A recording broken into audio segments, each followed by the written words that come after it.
そうだ、味方だぜ。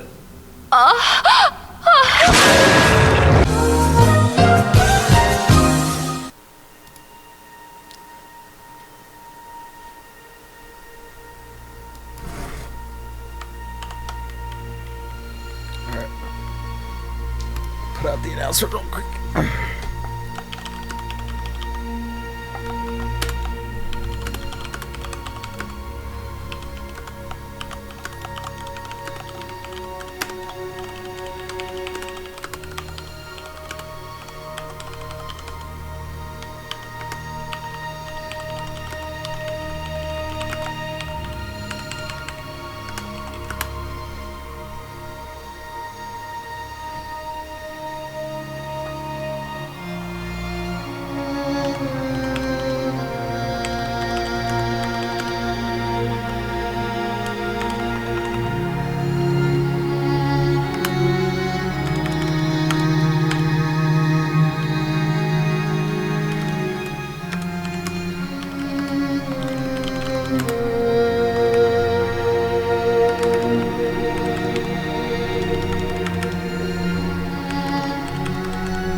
Kayakin supplements.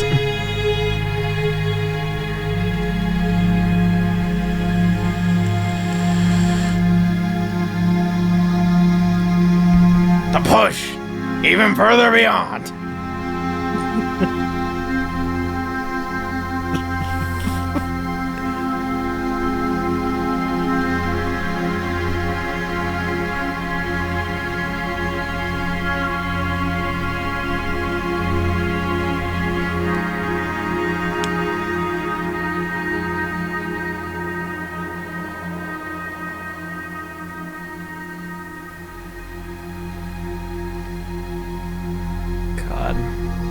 I do need to update the art, but like we haven't gotten any new art.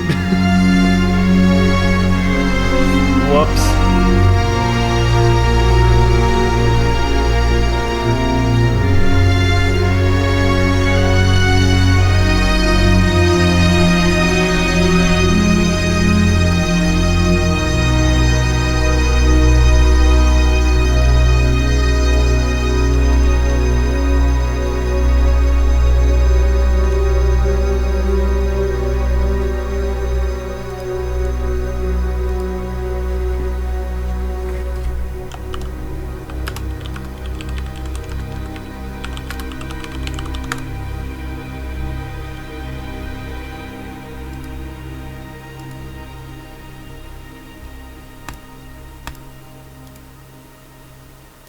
Blonde me the blind, blonde begin to see. There's the boy! There's the boy! There's the boy!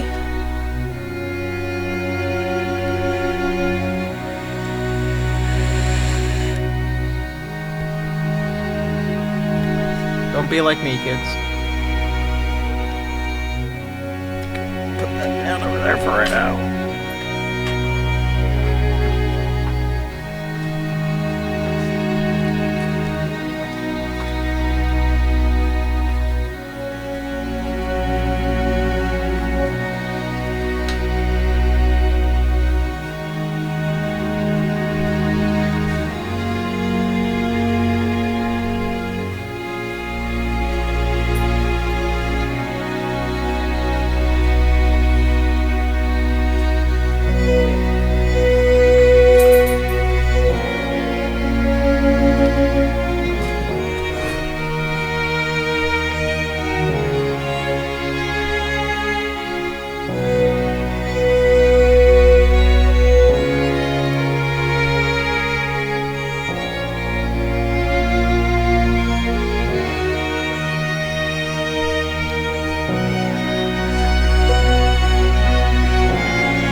Hello, and welcome everyone to D6, where I, Arshan, bring together a bunch of friends from across the internet to play on a D&D livestream show. And before we get into tonight, I would like to talk about our friends over at Elderwood Academy. In case you guys may not know who Elderwood Academy is, they make a bunch of awesome wooden dice peripherals, like my dice tray here, which they sent me several weeks ago, and I absolutely love it. It has this nice, really cool looking border. The whole thing here is leather with these silver inlays. I absolutely love it.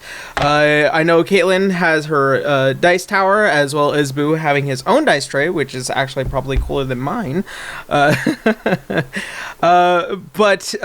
they are back again, as I had noted last week, that they will be with us for another 10 episodes. So if you guys are interested in checking out some really cool dice peripherals, they also sell tons of dice. They sell dice boxes. They sell all these super amazing cool little dice peripherals, and the cost is super cheap comparative to some of their competitors. So that noted, if you guys want to go ahead and check out Elderwood Academy, it is elderwoodacademy.com/D6DR/ don't forget that slash at the end, because if you don't, it won't let them know that we were the ones that sent you there. So that noted, elderwoodacademy.com/D6DR/ and I want to thank our friends once again over at Elderwood Academy. Also, I want to give a huge shout out to our wonderful patrons over on Patreon, as always, that they have continued to help support the show, support me in doing all the things that I do, especially over on YouTube, here on Twitch, and all that fun stuff. So if you guys are really interested in all that kind of stuff, please do go check out the Patreon. There is a link in the panels down below, and you guys can hopefully, if you wish, to support us there. And I think that's pretty much it for sponsors and welcomes and all that stuff. So I guess... we're going to be down a Daitomodachi tonight. He is extremely busy. So if you guys are wondering why Daki is not very vocal tonight, that is the reason why. We will have Daitomodachi back next week. That noted, all right, everyone, wake up. Rise from your graves. All right.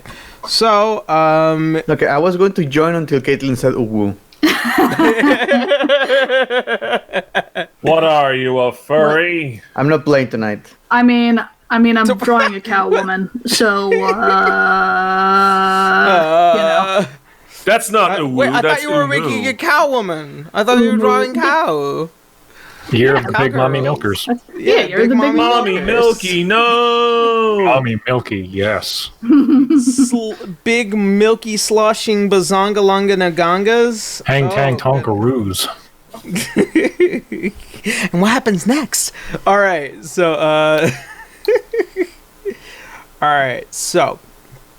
that noted, is there anything that is currently pressing right now that need to make any other announcements?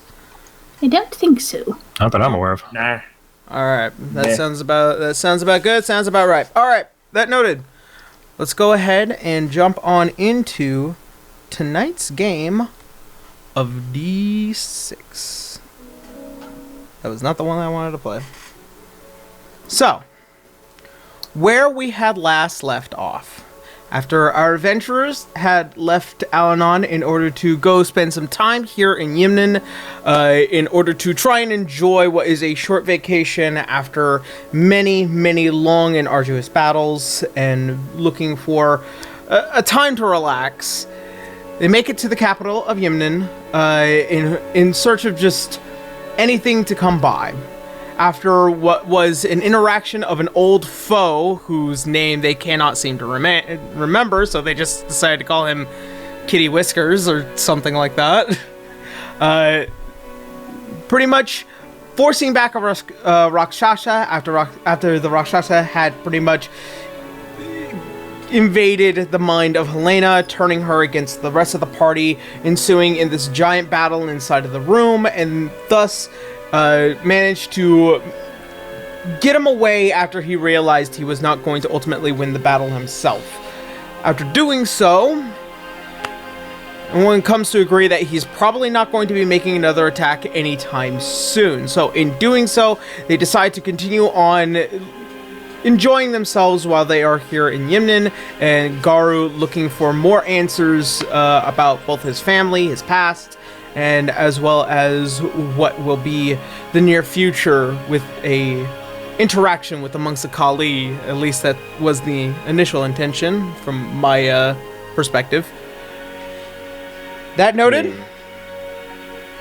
you guys are here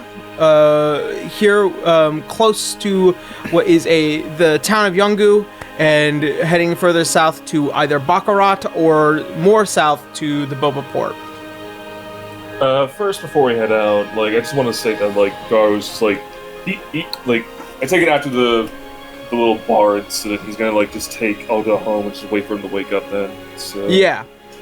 Oh, by the way, meeting Oda from, what was the Beastlands, who he had trapped himself there for a great deal of time, as well as meeting an old business associate for a short time, Renee Reddington.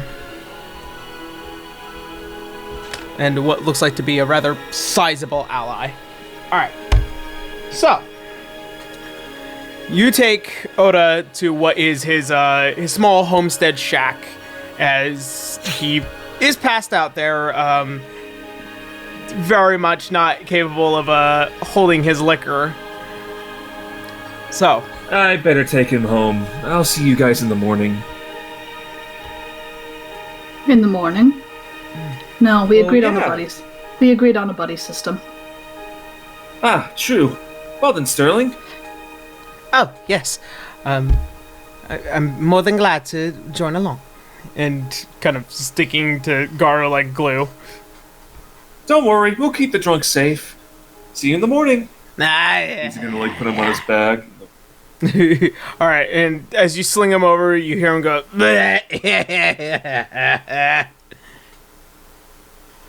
He seems to be doing alright though, so there's no need to worry at all.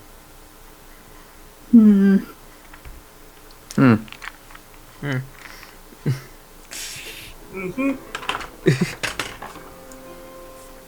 Press All right. X to doubt. All the access to doubt everywhere. doubt. Especially with a guy that is blind. Keeps So- getting lost. Hey, he has a set of eyes now, they're just not his own. He's got a seeing eye, Kobold. He's fine. Yes, with various emotions.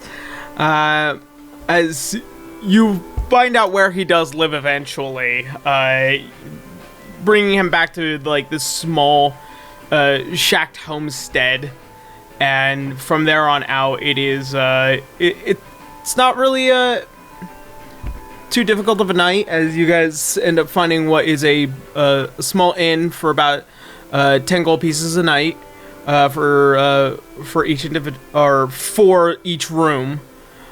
After the night does come to an end, the new day begins, and you guys are awoken to find yourselves back, having some quick breakfast, I assume.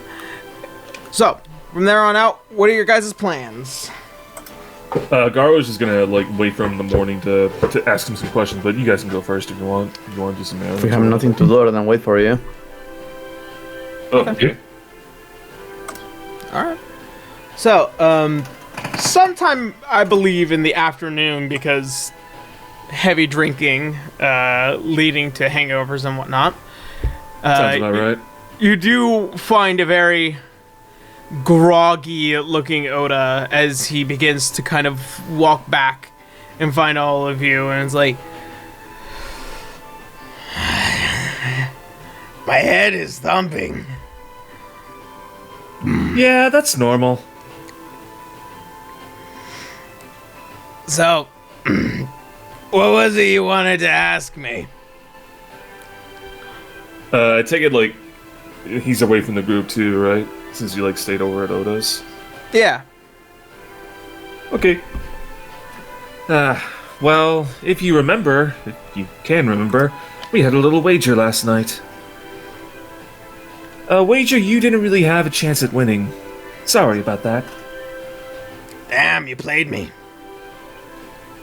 Well, let's just say that I need some answers. Remember what I asked you back in the Beastlands? You're gonna have to remind me. Ah, yes, of course. About the Kali monks. About what you said about them. Oh, yeah. The Peacekeepers. Yes, a lot about that, actually. So, I figured since you're a functioning member of society again, and in a better mental state, I might as well get some actual answers. Well, how much do you know about the history of Yimnan? Not much. Only what the monks told us. And even then, it was just rudimentary at best. Do you know how Yimnan works in their family line? No? Well, in case you may not realize, this country is controlled by 4 major families. And once every generation or so, when the leading family or the head of the family ends up passing away, they rotate control. And each one will end up controlling a very major part of this country. Mm-hmm. So, unfortunately, this country is not exactly demanding of those to try and become a part of the army. It's not considered a civil duty. But there are those who do aspire to at least join one of the leading families that end up controlling and protecting a majority of these lands. And, as to which you are aware, the monks of Kali are not exactly a part of either of any of those families. I believe so, yes. So, monks of Kali, even though that they are very skilled warriors, they also act as diplomats because majority of the time this country is trying to just manage itself.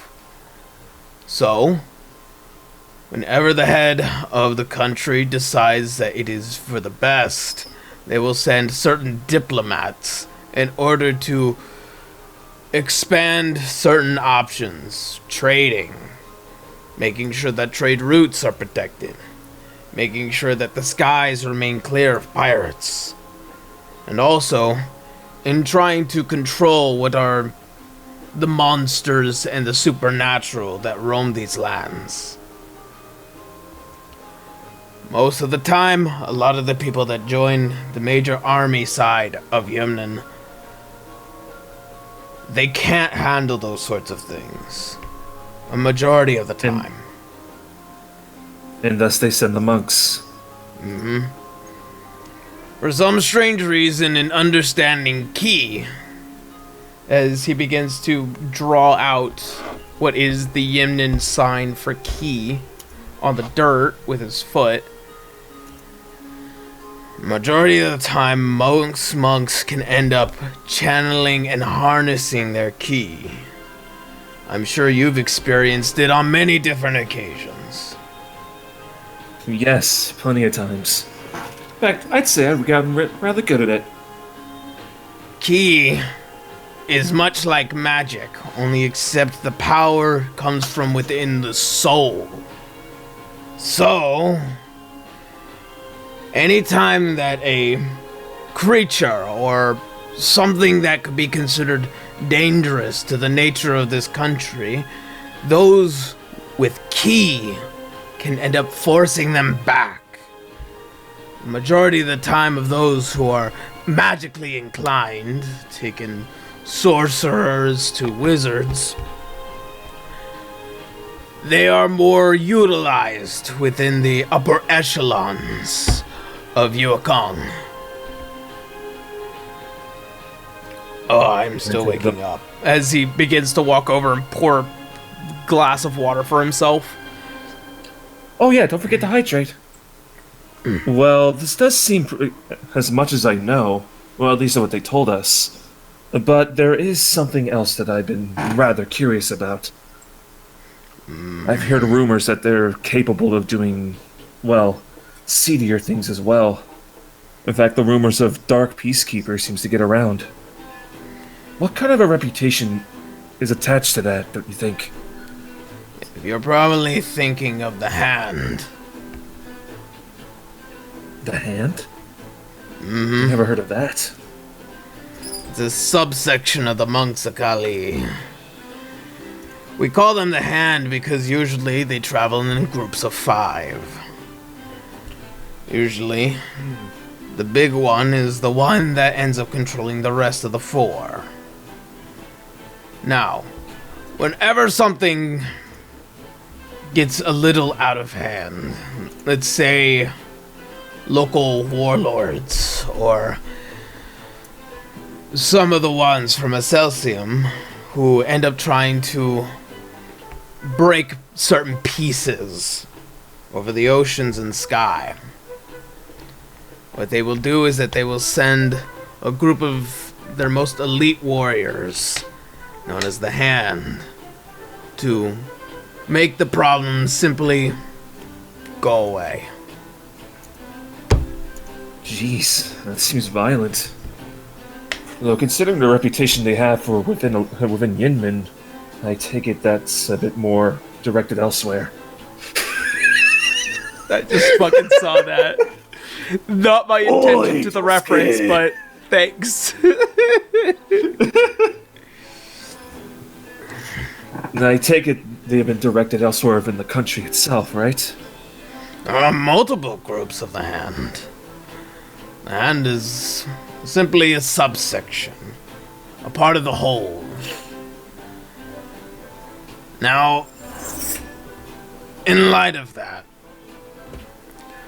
they can be considered both good or bad, depending on your perspective of politics and how one should see the world.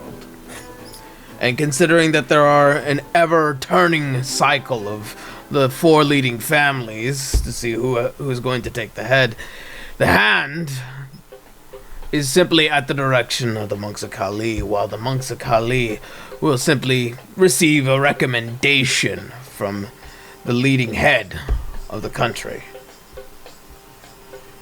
I think I'm starting to get it. They're used as a weapon, aren't they? For some part, yes. Other parts, they've turned down on many different occasions certain requests, not seeing the benefit of the removal of a certain asset in the world.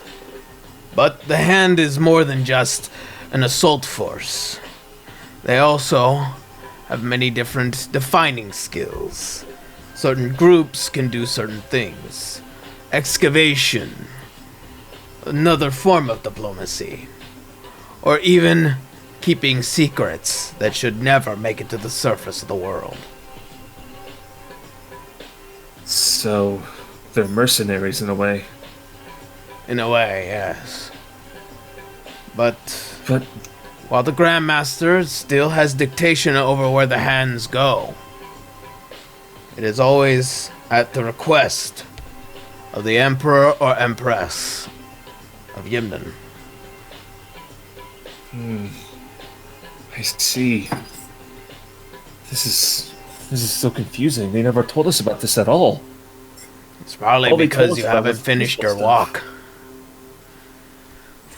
Well, to be perfectly honest, he's gonna take a sip of water as well. Which involves me taking a sip of water. To be honest, I think I've completed my walk. That's why I'm here in Yinmen. Well, other than the vacation, we're here for that too, but I have ulterior motives. Tell me, before I go any further, could you tell me what happened to your brother? I mean, now that you're back here, maybe you learned something about him.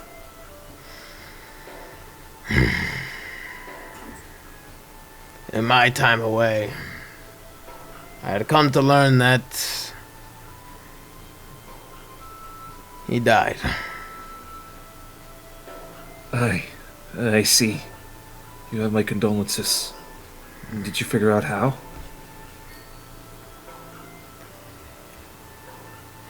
He got sick. Which is something I somehow knew in a way. I always thought that he was always a little weak. I see.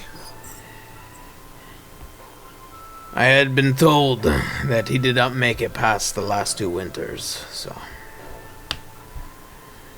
it was quite recent. That's most unfortunate. I'm sorry for your loss. I hear he was a good man, though. Yes, certainly. Well, Did he say at all if he was part of the hand as well?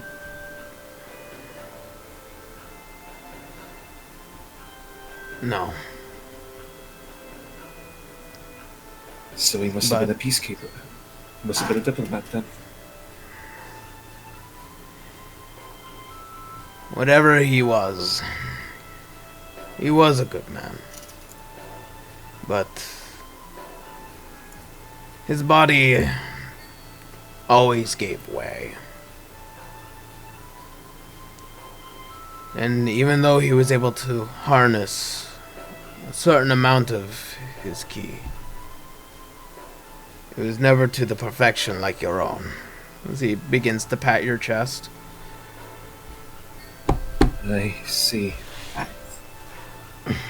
But he served his duties. He did well. Yes. May he live up well in the afterlife. He's gonna do a little bow. Although, since you've had experience of your brother with the monks, could you possibly tell me something? Sure. How do you think they would react if I never returned at all? If I came back to tell them that I won't be staying?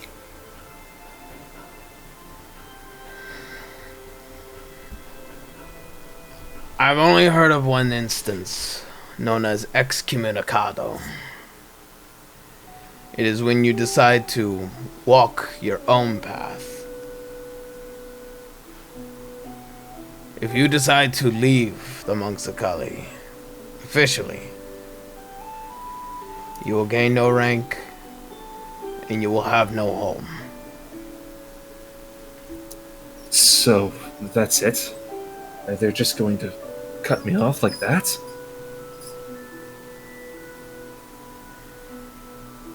This is why many prefer to try and maintain their connection to their traditions.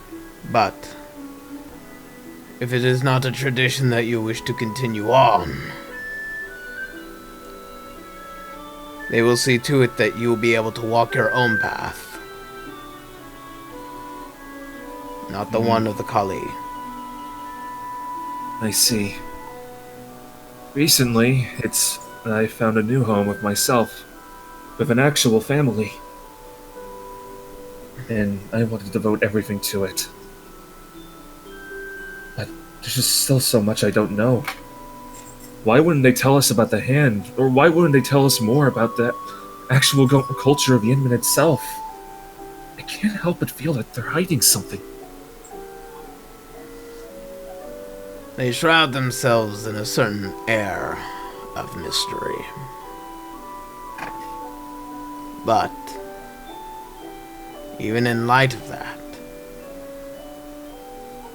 they probably have their own right to do so. And I can understand why it would be so upsetting. But the walk is supposed to be the final test before joining the monks of Kali in a very official manner. It is their tradition. I understand that. But still, that lingering feeling is still there. Something just doesn't feel right. Well, I suppose that's something I'll have to ask for them myself. And he's going to get up, pull back up his gi, wrap it up, put it back onto us like he usually did, and put his cape back. Well then, I suppose that fulfills everything I need to know. Sorry for tricking you and bringing up bad memories. Nah. I've made a few bets before. I thought myself confident, but it's a good play. Well then, at least you can say you went up against someone that outdrank a dragon. That I can. As he begins to stand up and he looks over to you, I believe in due time you'll be able to find your path. A good, right one. As I'm sure you found what you have now. It's nothing compared to what can be best over time. All things like fine wine. Yes. Although I suppose they're gonna get drunk off of that either. That's fair. Very well. And as he does a little bow and gets up and prepares to walk out. How do you think the people will respond to an initiate? What if I begin to wear this gi with pride? How do you think they will react?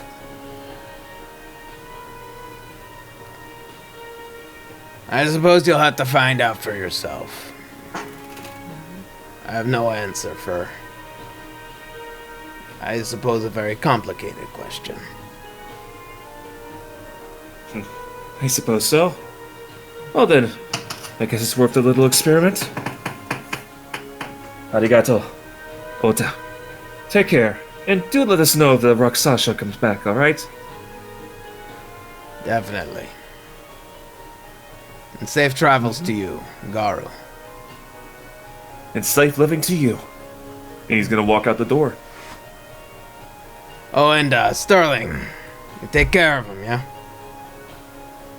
And you see him tip his little feathered cap and return out. Wait, he was there the door. whole time? Oh yeah, no, he stayed with you.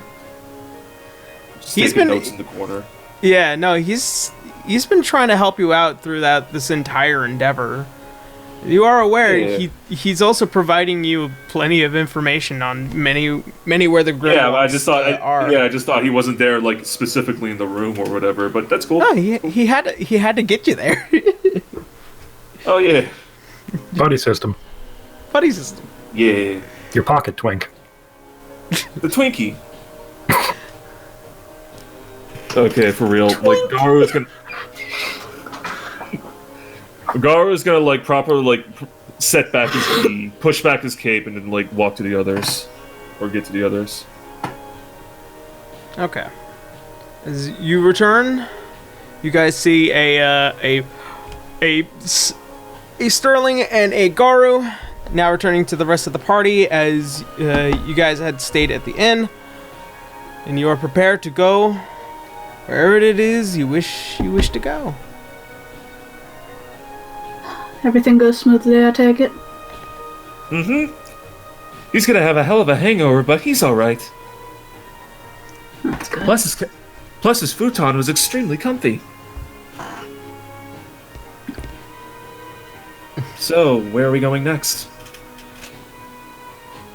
Ah, that's a good question. Well, I assume you'd want to go to your temple, yes? We could wait on that for a bit. Well, I guess at this point... More sightseeing. Yeah! Yes. There's supposedly the festival area down by the docks. We could head further south that way if we want to do something like that. Sounds good to me. Alright, heading That down sounds fun. heading to Boba Port. Yeah. Alright. So, as you guys pack yourselves in, getting ready for what is going to be a 2-day travel, as it is the furthest south, you guys spend what is the first day getting to Baccarat, where Baccarat's a little bit more seedy in by design. There's a lot of individuals that live here mainly to survive. And usually not within the greatest condition. The whole town is kind of ramshackled, but it does have its own form of economy, and it also especially has a very well-known bar. And from there on out, you could end up heading, I think, a little bit closer towards the west to hit the forest. But you guys passing by it as swiftly as you can in order to avoid the trouble of it. Was gonna You guys- say I'm keeping a close eye out for pickpockets. Make a how do people- Oh, Go ahead. I was gonna say make a perception check. Sorry. Okay. Where's my good dice? There's my good dice. Natural 20. Ooh! You do notice that there are a couple of a group of kids that are kind of just running around, kind of in what are these dirtied up robes, just kind of passing by you guys, and you see one trying to reach into a pocket of coins, a little bit towards your own direction, Helena, before you smack their hand out of the way. No, I'll grab their hand. Okay. And you look into their eyes deeply. Yep. You can see the fear of a child. She says, next time don't get caught. I'm just gonna push 10 gold into his hands. Got it. Not going to cut it. She pushes 10 gold into his hand. Alright. And he takes it and he quickly bows and thanks and runs away with the rest of the group. Just a quick question. How are people reacting to Garu, like, in his robes or whatever? They're kind of not watching with any level of not concern and not disdain, but like in acknowledging the colors and the robe design. There is a little bit of respect that comes with you walking with the rest of this pack, as if like they know not to bother you. Wait a minute. Those robes are the only ones he had, right? Yeah. Yeah. It's his, Then it's his why monk would this be robes. different from the first time you went through this place? Well, the thing is, I didn't go to this place. I went somewhere else. Okay. But hey, at least we have safe passage through here. Except for apparently Ish. thieving children. Children that yeah. don't know any better. Who now learned the lesson that if I try to steal from someone, they're going to give me money. Nice job, Helena. Yeah. Helena shrugs. Look, I was there once. I suppose they're lucky they stole from someone like you and not Me. Or River. You come from a somewhat rich family, though. Can't tell me you would have hurt a kid, would you? I would have smacked the kid. With these gloves. Wouldn't you say that them flying like a football, though? More than likely, yes. Lesson learned. Would probably kill them, really. They might think you're another child. As soon as I declare non-lethal, it's fine. But does that that probably seems illegal. Sure. I don't know about you, but I think hurting children is bad. And illegal. We do, however, find it hilarious. I was waiting for somebody. So, Really now, I don't think you guys understand the power of little street urchins. They can be very useful. They hear a lot of things. They know the ins and outs, small areas, hidden areas. So, passing through Baccarat, as you guys traverse further down south, you spend a night. You spend a night over well within the forest, finding another caravan. Just generally a very quiet place where nobody really converses. Also, kind of keeping an eye out because Baccarat.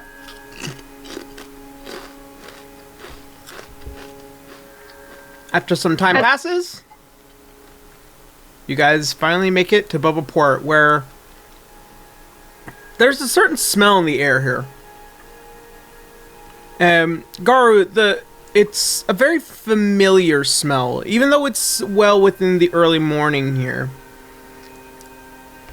As you look at Baccarat in its entirety, as it kind of forms along the slope of the side of the mountain and then comes back down to the valley here, you also see just almost as if there are slight wisps of white clouds, and as well as the faint smell of sulfur in the air. Ah, smells like teen spirit. Or lightning. Lightning has a Guinness? smell. Hmm? Does it smell like lightning? No, lightning doesn't have a sulfur smell. Oh, there you go. What could it be then? I don't know, do we see anything? Is there anything? As you get closer and closer into the town, you're beginning to see what is the small shops that do exist in the outskirts of Boba Port. You do notice that there are like lanterns and various street vendings, as well as what looks like to be several shops that sell what are these somewhat safer versions of explosives. That sulfurous smell is in it by a sulfur phosphate that creates what are known as fireworks.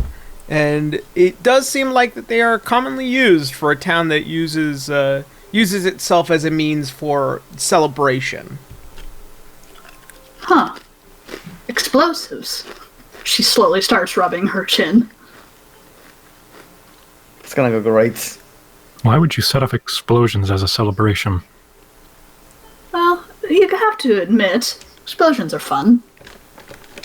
Plus, we still have like 5 barrels full of explosive stuff. That's true. I You forgot guys we do didn't notice there are some kids who are standing on the side of the sidewalk with what looks like to be sparklers that are running up this small stick that they're kind of holding here. And you can kind of just see what are the little sparks that kind of fly up and along, as well as what looks like to be a few individuals with what looks like to be this piped mortar, and what are these little charges that are in hand, as they're kind of trying to find a small space along the streets to prepare for what celebration might come next. See, those are pretty. Wonder if we could use those. Just use them in like a... What? I don't know. How much are they? Who's selling them? Who's selling them? Where can we get some? There are several vendors and individuals. If you're looking for something in specific, like what are these little these piped mortars, there is one individual in specific in town, as he's kind of saying, you know, come light up the sky for the next celebration. You will see colors deep within the stars, and something along those lines. Each pack is about 30 gold pieces, as they are relatively, they do come in a lot, and you get about 20 to 30 charges, and as well as the one mortar stick that comes out. So these are big fireworks or small fireworks? The mortar shots are about that big. Somewhere around... Well, explosive size. Yeah. But, I mean, like, they're made of, like, thickly wrapped paper. So it's not like... It's not like little granados, which are made of, like, steel and iron when they explode. Are they like the triangular ones? What is this?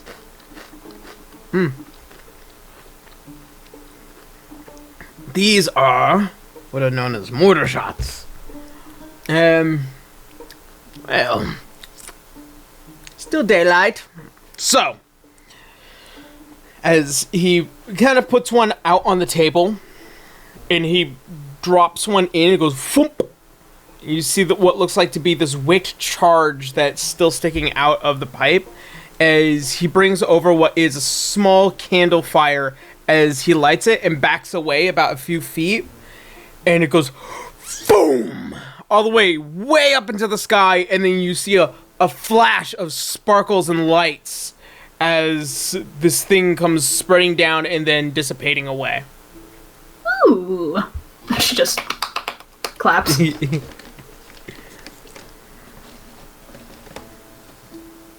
Yeah, right, that could be handy. Like a distraction, celebration. You see that, Canis? Hmm? You miss it. No, I didn't see it. And Helena being giddy like a schoolgirl over it. Wait, what happened? Oh, don't be such a stick in the mud. Right, he's blind. Oh, right, he's blind. Pretty lights, Garu. Pretty explosions. Garu, I it don't was know what a light is. extremely loud, and then there's like this crackling sound overhead, and it's just like this weird feeling and sound that's emanating from the rest of the city. What? What? Oh, it's like a What? dog. Oh, that's the worst.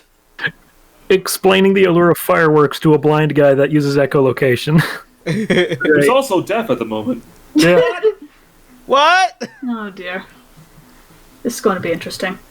I can immediately see why it would be a bad idea to use them now. I am going to buy some. All right. I'm right there with you. All right. So, you two decide to buy your own sets of. I'll tell you what, River. Would you like to go halfsies? I don't think I really need 20 of them. Or what was it, Yeah. 30? About 30. Yeah. Okay. So. Oh no, it was 20 charges and it cost 30. That's what it was. Yeah. So I'll tell you what, halfsies? Halfsies. Halfsies. All right. So I'll give 15. She'll give 15. All right, so you guys receiving this lovely little pack of mortars in one hand and this little mortar device in the other hand, as you guys excitingly What the fuck now a mortar is. It's a tube. Yeah, it's a tube. tube. A mortar is Okay, a well, tube it's that the you mortar plant in and the the ground, shots. leave an explosive in, and Gotcha. it fires it out. Yeah. So it's the mortar and then the mortar shots. So you guys have about 20 of those. Okay. You can write those down. In terms of like game mechanic, how big would the explosion be? The explosion in and of itself, if you were to actually fire this thing in the right direction at a person or creature, it probably would only do about 2d4 of damage. Fire damage. Okay, so in not specific. huge. All right. Yeah. It's a fire wound. Yeah. Well, no, I think that's better. My cousin lost a finger because of a fucking fire. But that's because he was stupid. Well, yeah, he is. Wait. Well, I would We say. blew up a cinder wall. Well, I mean, remember that 2d4 is probably enough to kill a normal person, so... That's Yeah. true. Yes. Yeah, it's enough to blow your fingers off. So I'll just write down 2d4 damage. How many do I have? And we both have 10. Since we did halfsies. So it does 2d4 fire if you were to hit somebody with it. Yeah. Custom item. 20? 15? It was 15 gold and you have 10 fireworks. 10 fireworks. Yep.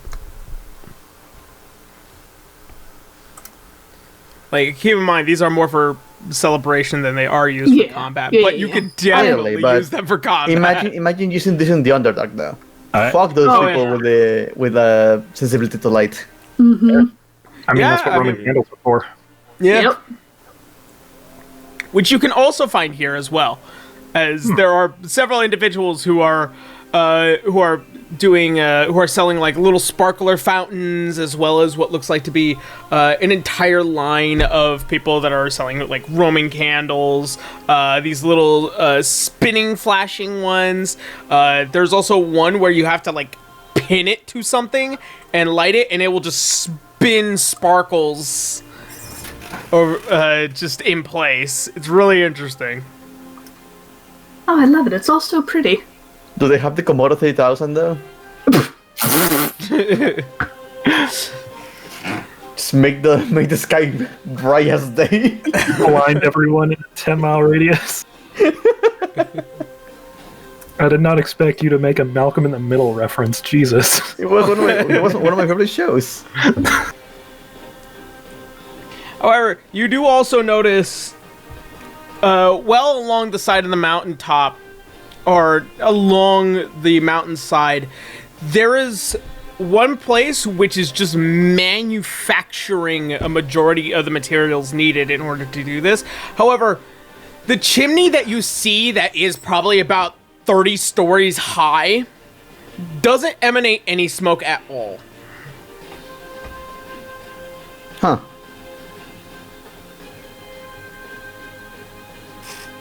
What does that mean? What does what Shrug. mean? Kans is just gonna sit next to Garu because he's clearly just bumbling around right now with all the loud explosions all over the place. You know, the best question is, what are they celebrating? It is a good question. I don't know. At some point, if there's like little kids running around, she's gonna like grab one of them by like the scruff.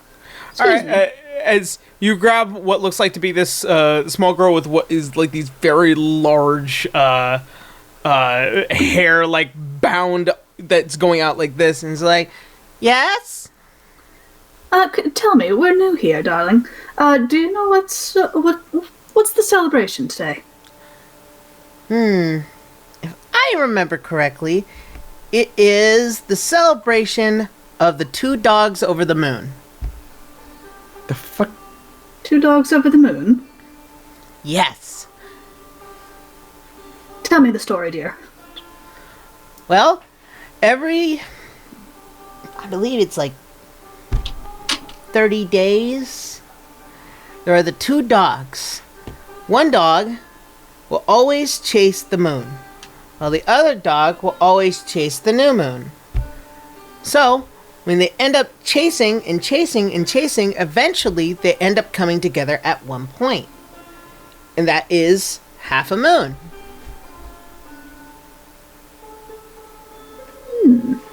The symbol of the half moon is usually in regards to the middle of the new crop.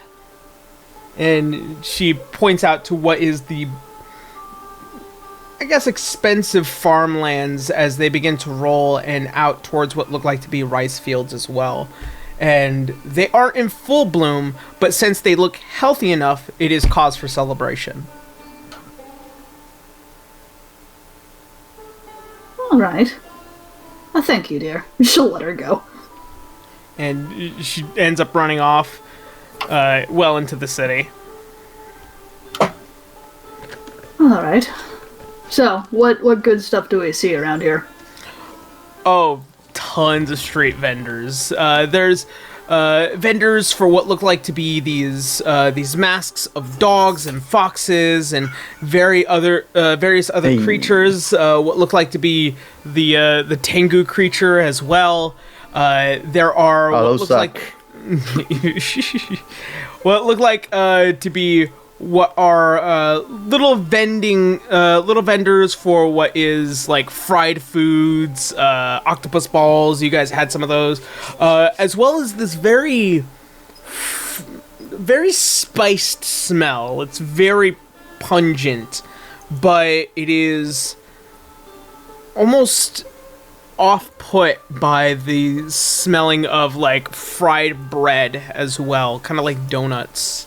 And it kind of emulates between those two. As you guys walk over to see this vendor, he's putting what looks like to be this almost soup-like substance with what looks like to be carrots, potatoes, meats, and that pungent smell that you're smelling, Garu, is very familiar as into like curry.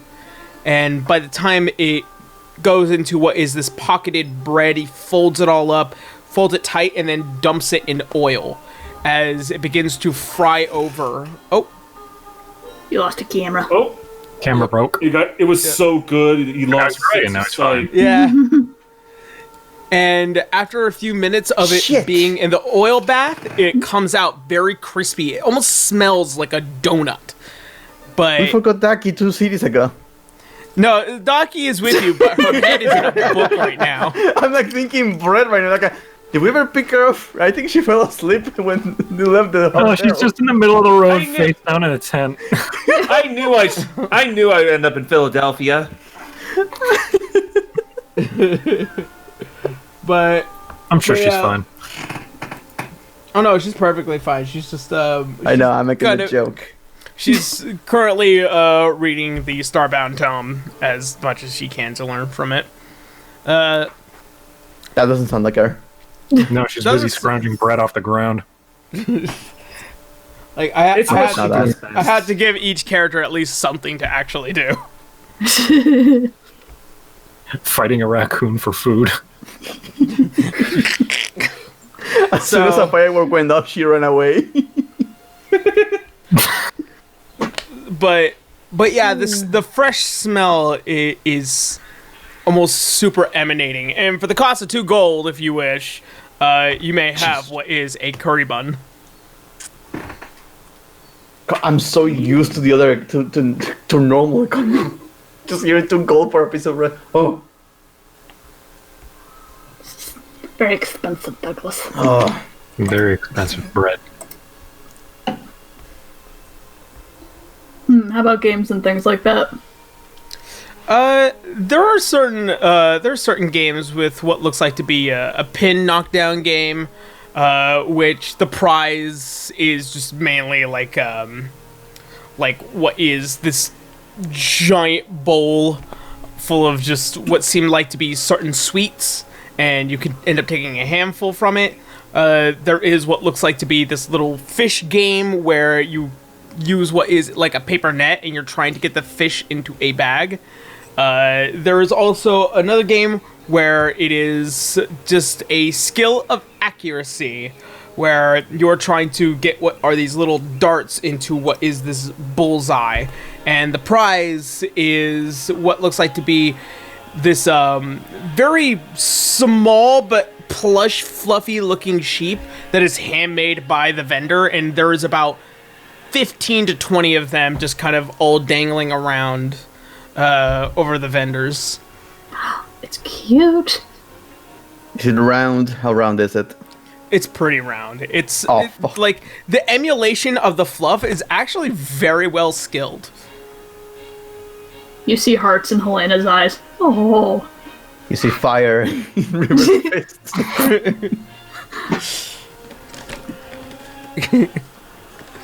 come on, let's go play. Yeah. So it is It is a gold piece, a dart, and you can buy as many darts as you want, but by the time you run out of all your darts, you only get to win one prize. Wait, is it a gold piece per dart? Yeah, a gold piece per dart. What the fuck? Hand it over. Stop being stingy. You can see that's what not real, is that's this, me, this Jesus large Christ. wall. You can see what is this large wall of, the targets, which are about 10 to 15 feet away. And the back wall, which is made of cork, is just tattered with what has been missed darts. Helena will give up 3 darts. Alright, I'll get 2 darts. alright. Canis is a terrible shot, and Garu's blind, so I'm gonna but yeah, he's gonna try anyway. Garu will take 30 darts. Okay, fuck yeah, I'll also do 3. The rule of 3.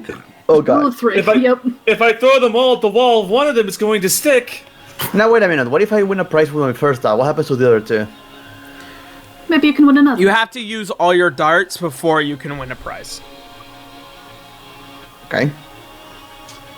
So it's as many chances as you can get, even if you end up winning it's on their your first scam. dart. Yeah. This is not something that most people with like actual skills like yourself will end up, winning at the first end. With all those pluses. Come along, boys. How many are you doing? I will take 3. All right. Garu, I don't think you understand the game. You But have to it throw seems something like- accurately. Well, I do have a gun. This will be good practice. Okay, I understand you can see people ski at times when it's convenient, throwing darts but at when it the comes to wall. an object, Well, you can't get better at something if you don't try at all. but you can't see. But nothing's impossible if you believe enough, and he's gonna get 3 darts. All right. Before Garu even starts throwing, Canis is just going to make sure he's not pointed at somebody. All right. I'm gonna have actually Daki have 1 dart. So she was sleeping. Decide where is she? She found a dart in the trash.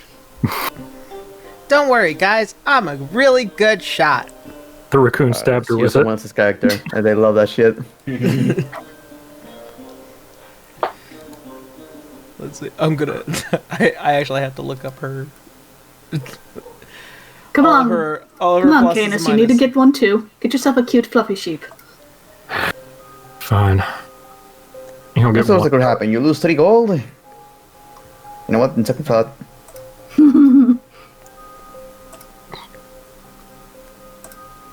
Canis will take 1 dart.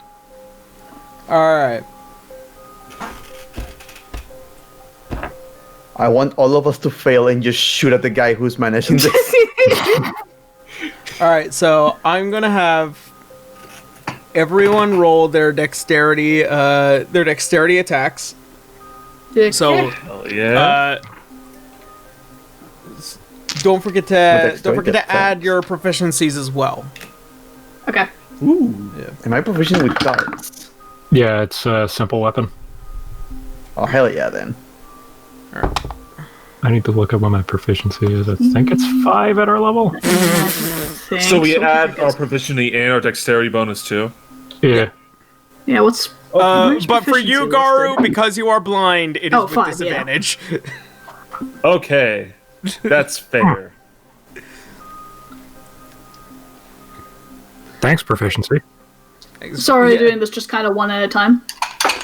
Yeah. All right. So I'll go around the table. I'll go around the table. All right. So Garu. That's an actual 1. I did say I made sure it was pointed not at somebody. I will Yeah, also no, not he use my, throws it. my luck for him. He throws the dart, but he doesn't realize how strong he threw the dart that when he threw it, it didn't hit a target. However, it did take off a big chunk towards the top as the dart went boom.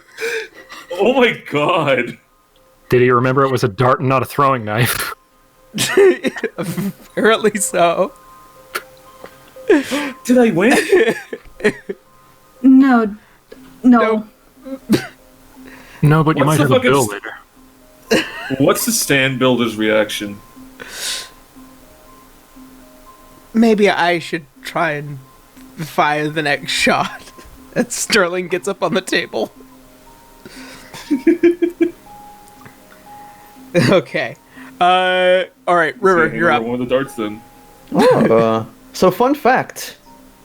You can throw darts with either strength or dexterity.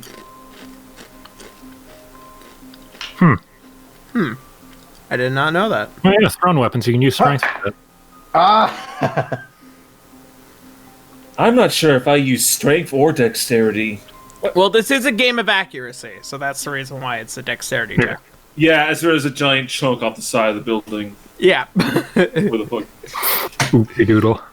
Oopsie poopsie. Uh-oh. I felt like what happened with Garu was like this epic anime moment where it's just like it all comes down and it just slows down as he throws the dart as hard as he can, and then like it ends the scene, and then everyone looks back like not in awe but like No, this is funnier. So am I forced to use my dex? yes, you are forced to use your dex. So 27. 27 with Could have been like as 30, but yeah. skilled, as a skilled as hand as you possibly can. You toss it as it flies over and it hits the bullseye directly, and you get a very a small crowd of cheers as there are a few individuals watching this large group take their chances against what has been a very difficult game in this town. Yes. All right. So, River, you win a sheep plush. All right. I'm already having expectations here, Helena. She already rolled. River actually did better than her. Helena got a 23. Ooh. Okay. So as Big you toss time. a dart, as you toss your dart, as it flies across and it goes, bing. Probably a little not as accurate as River, but it's still hitting the bullseye, like it's getting well within there. I was hoping for you to go through my dart. Helena sees that she's just slightly off center, and you see her lips purse and her eyes narrow. Oh no! Oh no! I'm gonna die. So not as perfect as River, but it's still in the bullseye. All right, Canis. Don't say that out 23. loud, man. 23. Hey! All right. So Ooh. as I you have a throw minus your one dart- dex. I rolled really well. Nice. You end up throwing your Everyone dart, wins. and it goes, boom, and it's like a small line at this point. You're not as on the same point as River, but it is off to its side. So you also hit the bullseye as well. This guy probably fucking hates us right now. Well, he did It's get 3 one plushes booster. down, but he's actually really proud of you guys. I'm gonna actually roll for Sterling real quick before I tell you guys what Dockies is. Sterling got a 19. Hey, the good boy. And plus his proficiencies, even with the simple weapon, I would imagine. Let's see. Everyone has simple weapon proficiency, so Yeah, so he's got a 21. So he is bordering the ring between the second ring before the bullseye. So it goes blink, like just a little bit more closer towards the upper area over Canis's, and after a check, he ends up winning his own plush. And it's big about in my game. it's a lot for this small kobold, but it's a pretty sizable plush, like about that big for a human Wow, being. congratulations, Sterling. You now have a new bed.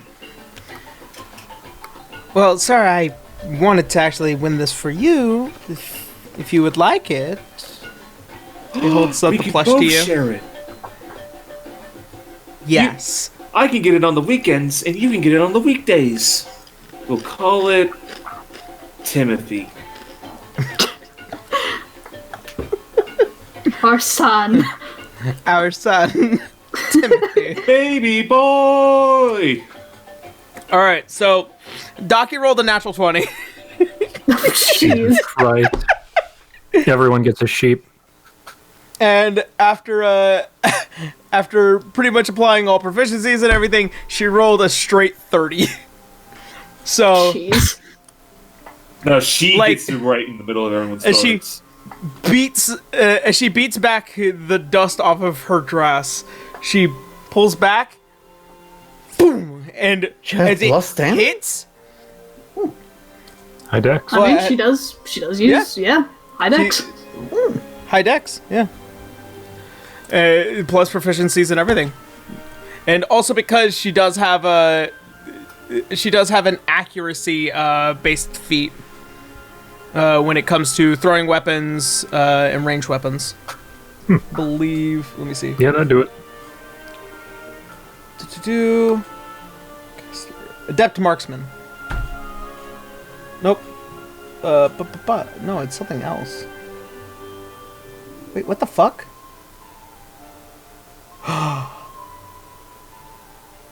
Oh, I forgot she had that.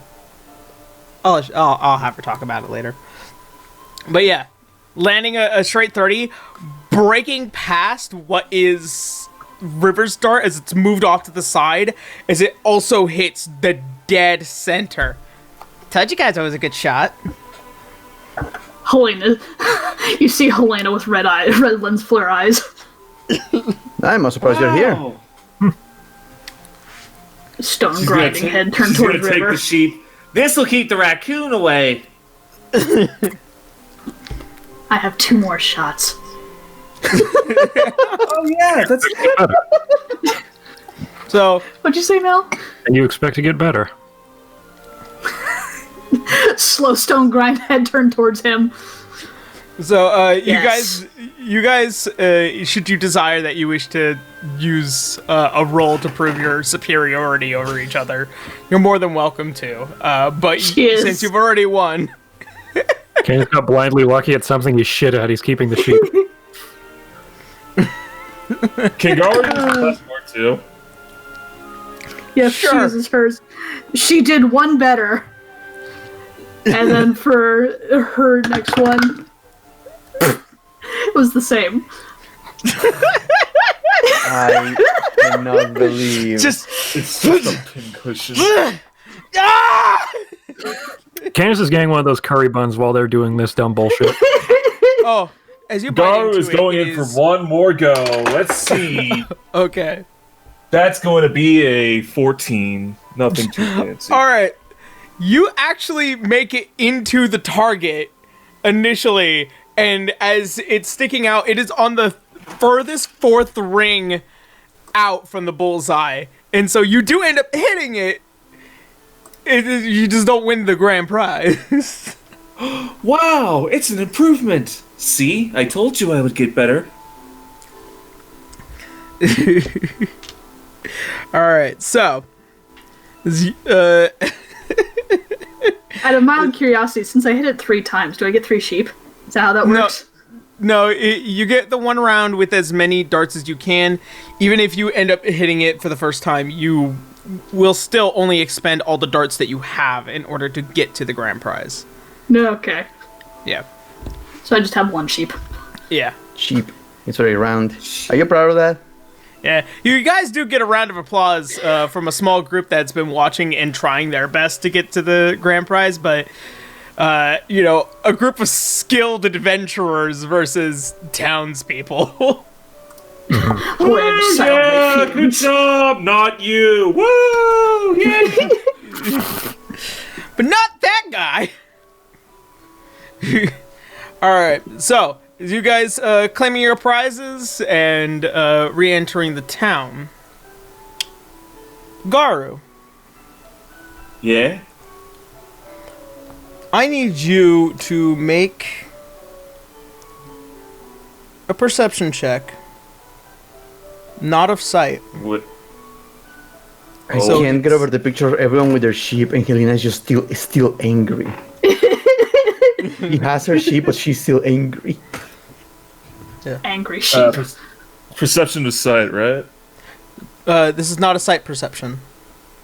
Oh, cool. So I actually get to be productive. Yeah. That's a 17, actually. 17. As you guys are walking well within the town, and you feel something in the air as it walks past you. You hear the clicking of like nails on the ground, much like your own, and you can also hear another click, almost like a cane, as the tapping of it being walked along, and you feel that essence, an essence that you felt before. It's much like Alea. It's much like your, it's much like the feeling that you've felt from her, only this one seems more old, callous, as for a moment that it begins to walk by, you can see the soul, the key, the energy that it envelops as it walks within your field and then leaves outside your field, heading out towards the north of the town. Garu is gonna, like, stop in the street real quick. No, that's not possible. You okay there? And without saying anything to anyone, he's just gonna follow the guy. Garu? He's gone. It's gonna follow Garu. Alright. Garu, what is it? I think... I can't really explain it, but... I think... I don't know. I just have to go this way. I have to find whoever that was. That's not how explaining works, Garu. I don't know how to explain! As he's just running away. Alright, and following. Sterling crawling up on Garu and trying to make sure that leading away people in order to make sure that he ends up walking through. And you can hear Sterling as he's on the side of your shoulder. Who are you chasing down? I think it might be him. Stop doing the pronoun game and tell us. Ah, you're still here? We're following you. Yes, we're Following? not. Buddy systems. We talked about this just last night. Well, I wanted to keep it a secret. I didn't want to ruin the vacation, but I think that might be one of my family members. Which way did they go? Make see anybody? Go ahead and make a perception check to whoever wants to see within this sea of people that you are witnessing. Garu can't do anything because it's still -10. Sure. Perception. Blech. How common have Dragonborns been around this area? You've probably seen a few here and there, but none within Garu's color that you've been able to immediately see. 22. 22? Alright. 12. I'm just thinking, like, how common would it be if I use locate creature on Dragonborn besides just Garu and maybe a couple other that are moving? You do notice that there are definitely Dragonborn, especially some Dragonborn vendors as well, well within here, who probably have been born and raised here. Is it able to get specific with, like... No, I black can't pick someone specifically. I pick the type of creature. Well, I mean, Or I like, black... pick one person specifically that I know about. Well, I mean, like, can it get as specific as, like, black Dragonborn? Not that I'm aware of, no. Okay. Okay. But Alright. So, Helena's 22, River is a 12. 12. Alright. Does Candace want to do it? Yeah. I'll even have Docky do it. 12. Docky got a 9. Sterling... Unfortunately, Sterling rolled a 2, so that's not going to help. Helena, as you were kind of just looking out like a hawk and trying to see throughout the entire wide open expanse of these people, you do notice somewhere on the odd end of what looks like to be this giant plaza, what is a cloaked individual who has these dark, scaly black hands as he's currently doing some tending with a merchant trying to get some food and leaving out closer towards the north. This way. And she'll head towards him. All right, but don't approach him. Not yet. All right, you guys kind of walking throughout the rest of the city and trying to look for anything. That's not Banjo. As you get closer and... Hold on one second. Okay. Okie dokie. Something sifting around. It ain't Banjo. It is not Elof. A dog. It's another Nerd. creature. That is a concerning sentence, though. I hear noises. no. It's not Banjo. It's not Banjo. It's a banjo. Who the hell's playing a banjo? It's a replicant. Alright. Kill it. By the time you get out to what is this slightly darkened street, you begin to see that the pathway as it goes along the mountainside, opening out to what are those farmlands, you do notice that there are several people walking up and along, as well as bringing in what are their old crops, as well as refined crops. You don't immediately take notice to as many of the individuals that do pass, but go ahead and make another perception check, Helena, because you were the one that succeeded.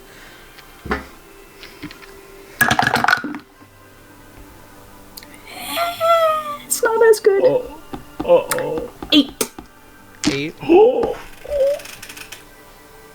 Unfortunately, you don't manage to find any more individuals, especially matching the cloaked individual that you saw several hundred feet away.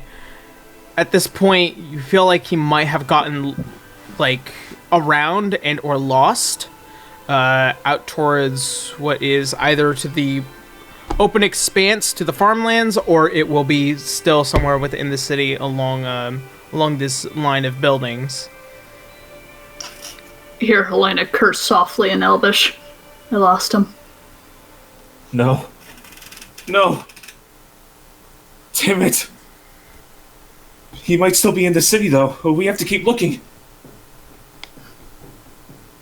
Helena will get up on her broom and she'll get some height. Okay. See if she can...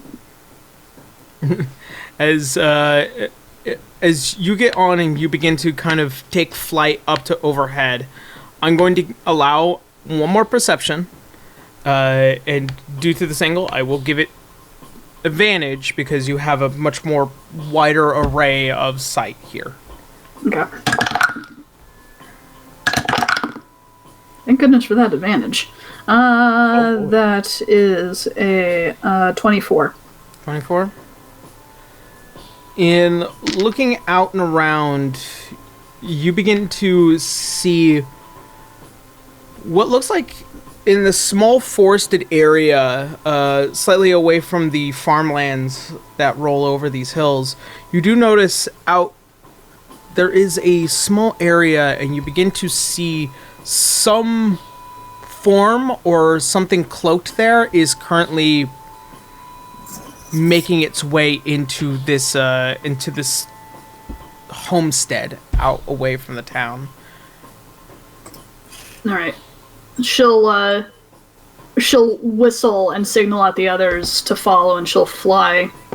She's not going to fly too far ahead. She'll be sure to keep within the group sight, but she'll fly in that direction. Okay.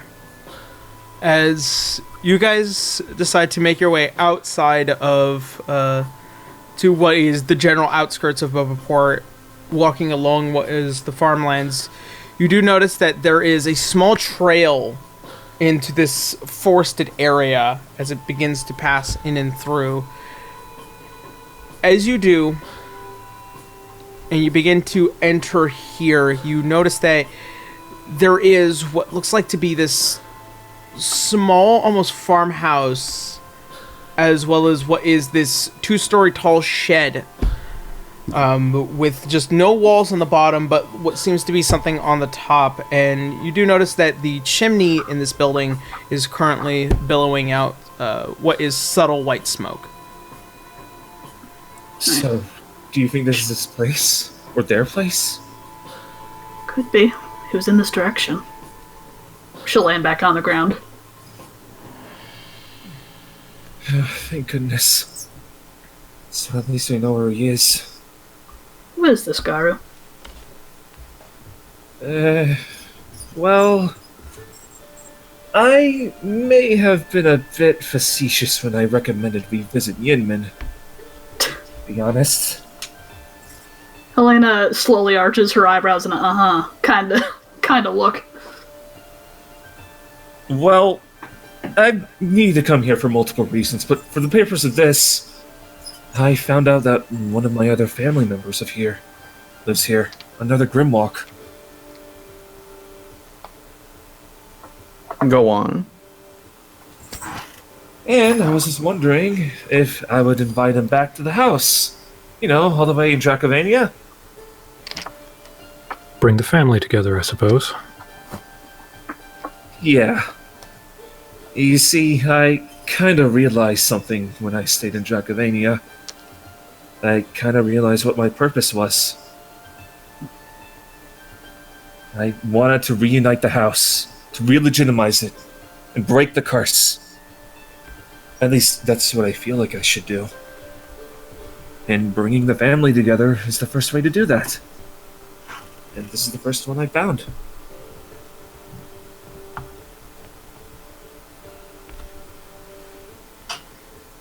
So, that being said, how should I introduce myself? Do I just... I'm not sure these clothes will be good enough. Do you think I would have look more regal or more professional to cloak on or off? Garu? Yes? A simple hello would probably be fine. That's... No gun, though. Yeah, I think that's for the best. But... This is so nervous. Or nerve-wracking. I genuinely don't know what's going to happen. Or if he even has eyes at all. Well, there's only one way to find out, though, isn't there? He's walking around the streets, and no one seems to be noticed or having an issue with Black Dragonborns. Well, he is cloaked. Customs may just be different here than in Dracovania. It's possible. Maybe Well, why that, it's here. Well, that, and if you looked at anyone with all of those eyes, it would probably turn to stone or something. To be honest, we weren't really sure what the curse would do exactly. Last one was instant death. Yeah, like, that's a question I've been wanting to ask too. Like, did they go over that at all in Dracovania? So, what's the deal? Is it petrification or what? It was pretty much like a curse of the Medusa with her. If she looked at somebody, it would turn them to stone, and they would die. So it's just straight up petrification. Well, I suppose I would be the only one immune. Do you want us to come with you? No, I don't think so. If he does have eyes, then the curse could affect you. And besides, it feels like I have to make formal introductions first.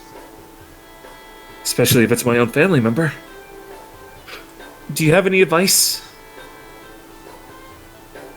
I would say, Himami dear, I know you want to introduce them, but at least let us hang close.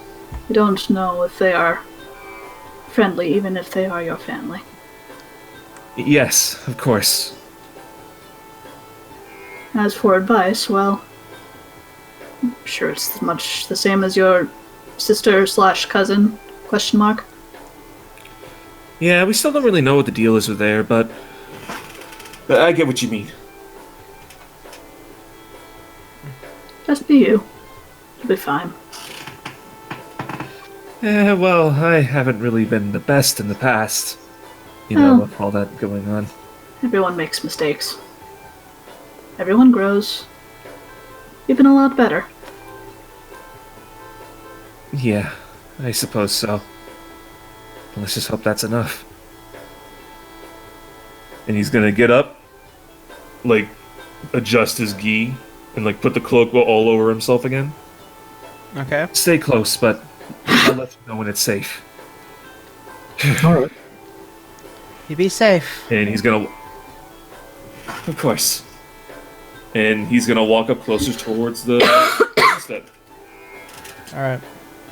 As you get closer, you see the humps, or from what you can tell from being able to locate what is going on, you feel like there is a building, much like in a small L shape, as well as what is another building, as there is a feeling of a second floor up there. As you step over, you can kind of gather that there will be a door at the closest end here. And as you step closer and you are feeling that wall in front of you, there is a door that you can knock. Garu is gonna take a deep breath, take a gulp, and then knock on the door. A few moments pass. Another moments pass. You hear the footfalls as they get closer towards the door. And as it's pulled open, that energy that you had felt before, you feel it in front of you now.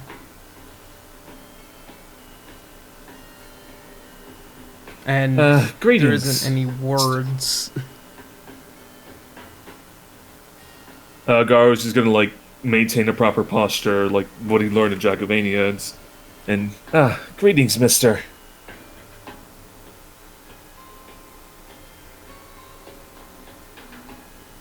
Mister? And it's standing in front of you. It doesn't seem moved.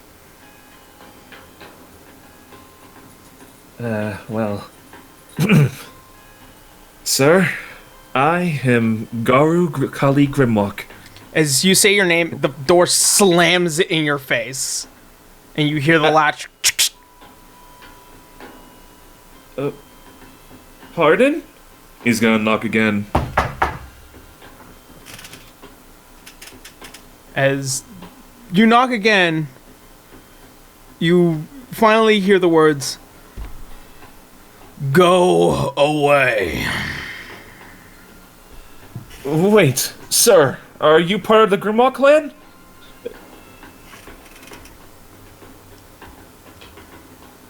No response. Sir, just a moment of your time. As I said, kid, go away. Well, I still need an answer to my question. Please, I'm begging you, at least answer that.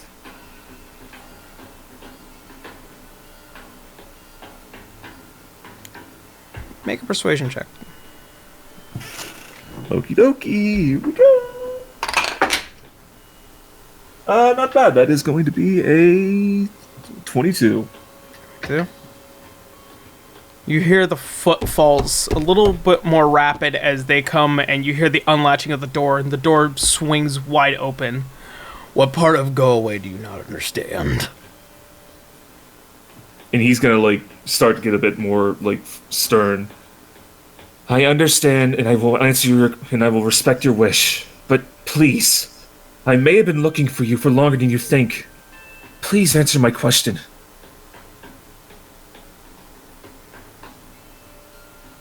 One question. All right. Who are you, and what do you know of the Grimlock family? Wait, that's 2 questions. You get the point.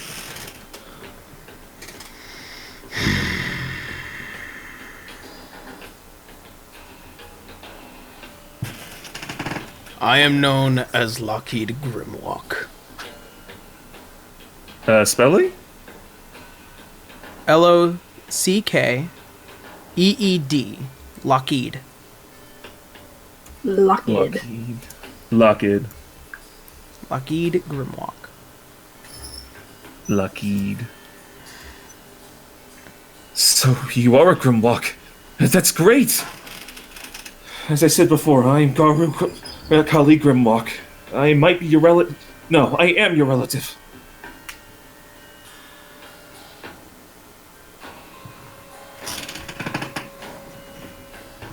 I don't care. And the door slams shut once again. Wait, but...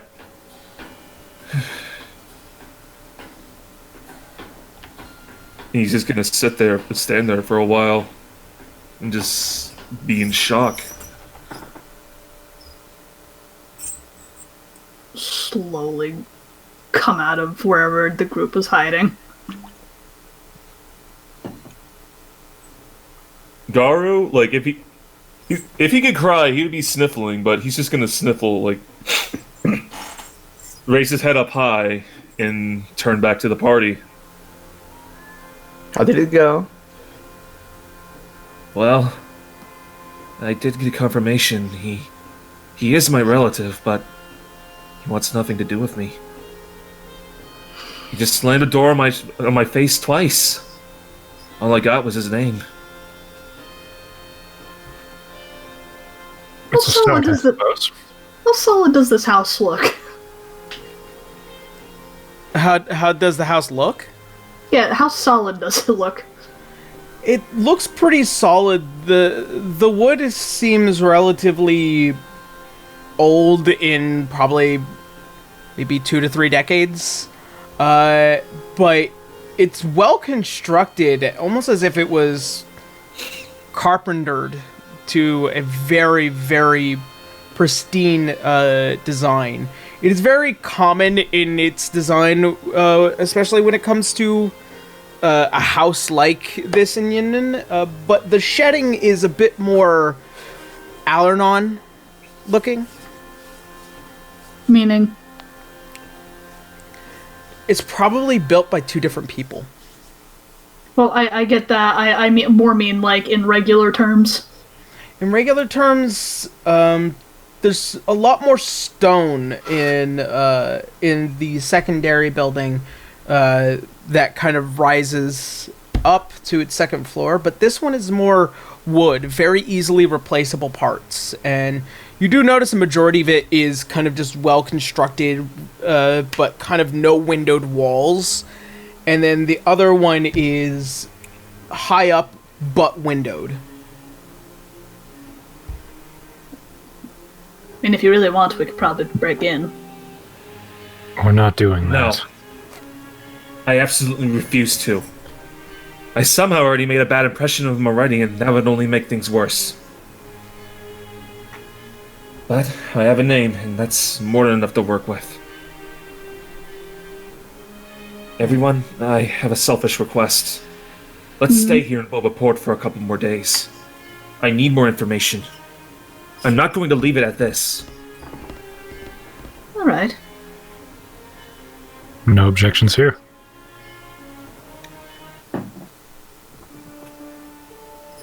Right. Sure. I suppose I have a lot to tell you over dinner then. Speaking Indeed. of, what would you be interested in? Well, there were some delightful smelling goodies down by the festival. I'm sure we could probably just make our way back if we'd like. We could do that unless you have anything else you want to trick us into going to. Helena lightly kicks her in the butt. Like, Well then, let's feast on some treats then, and go over what comes next afterwards. My treat. Alright. Alright. So, as you leave Can I behind. take a look back, see at the house and see if the guy is looking through the window or something? There are no windows, but you do make a perception check. Actually, Sure. He lives in a fucking cinder block. Rerolling that. damn it, Bracky. Started Bracky. 14. 14. Even as you kind of look back, you do notice that there is something standing at the threshold of the door. Even though it's something at the threshold of the door, it is the entity that Garu was trying to make contact with, but for what form that you can actually get out of it, it is a tall, very not well built, but still very strong looking old dragonborn with what is these long tendrils running down the side of its mouth, along with what is much longer and much more beaten up and slightly even torn pieces of tendrils, and what are these very large and designed black glasses that encapsulate the entirety of the eyes. Cyclops. Yep. He's looking like fucking Satoru Gojo. I nudged Garu a little bit. I think he got some second thoughts. Let's give him some more time. I'm not going to push it. We know where he is and we have a name. Besides, it gives me plenty of time to think on what's next. Very well then. And Garu's gonna look back and just gonna turn over his head and just walk along with him. Alright. As you guys head back into the city of Boba Port, you notice as the night beginning to kind of encapsulate, you do notice that the now half moon is beginning to show itself, and celebrations are beginning as there is the celebratory of what is now a healthy crop, and is looking forward to what will be the grand celebration in about 2 weeks, which will be the full moon. And as the night begins to encapsulate, you guys, should you desire to set off your fireworks, Helena will set off one. alright, as you do the large booming sound as the mortar shoots up into the sky, you see the large spraying of colors and lights, and the thick smell of sulfurous, that sulfurous burning, much like you had noticed from the daylight beforehand. And you see the sprays of colors along the entire city side of Boba Port before the end of the night comes at a rest. Ooh. What? What? Oh, poor creatures. Just Garu screaming internally. And externally. Wow, this is what Helen Keller feels like. Jesus. So, you guys finding an inn for the night, which is 10 gold pieces for a single room. Gar will trade for them too. One room to pile the 5 of us in. Oh, it's fine. It's not like we haven't gotten cozy before. And as the new day begins, Well, hold on. No, wait. No, we were gonna I thought we were gonna talk or whatever. Yeah. all right, I'll let you guys do your business. So with treats in hand, treated by Garu, like whatever the people got. Everyone, he's gonna sit everyone down into the one room that we had together, as we enjoy whatever leftovers we have left. Do we have any wine left? Or did we use that all? Wine. Wine. Wine. Why? Wine. I can't remember if you guys had drank it all last game. I did say I shared some wine. I just wasn't sure if it would have been enough to. I don't think it's all gone. I remember Oh, no, Ducky tried to drink all of it. Yeah. She tried to. She But tried Helena to. specifically said leave some for everybody. So there is wine left over, yes. Okay. She'll pour some for the others too. Probably just use up the rest of the bottle. Yeah, classical So, rice how- wine. Wow, thanks. So, Throws it behind her. is everyone enjoying? Drink it, you brat. Yes, go You ahead. enjoying it? Right. Well, as I said before, I had ulterior motives to coming to Yinmin. First of all, I found out I have a relative here, and he wants nothing to do with me for some reason. But there's also a second reason I came here. I'm going to make my peace with the Kali monks. I won't be returning there, and I'll be giving my goodbyes. Made you come to this decision? Well, it was my time in Drakovania. Near the summit of my ancestors, along the people that... my own people, my own family. There was a sense of warmth I've never felt before. And a sense of purpose. As much as it pains me to leave the monks behind, I think I know what my answer is. To my pilgrimage, to my purpose. My purpose is to rebuild the house and act as its leader. To re-legitimize it and bring it back to light once more. So, in other words, I'm becoming a politician. In a way. Not really the best career choice that I expected, but you know. I could almost hear the brakes in Gainus' brain when he said that.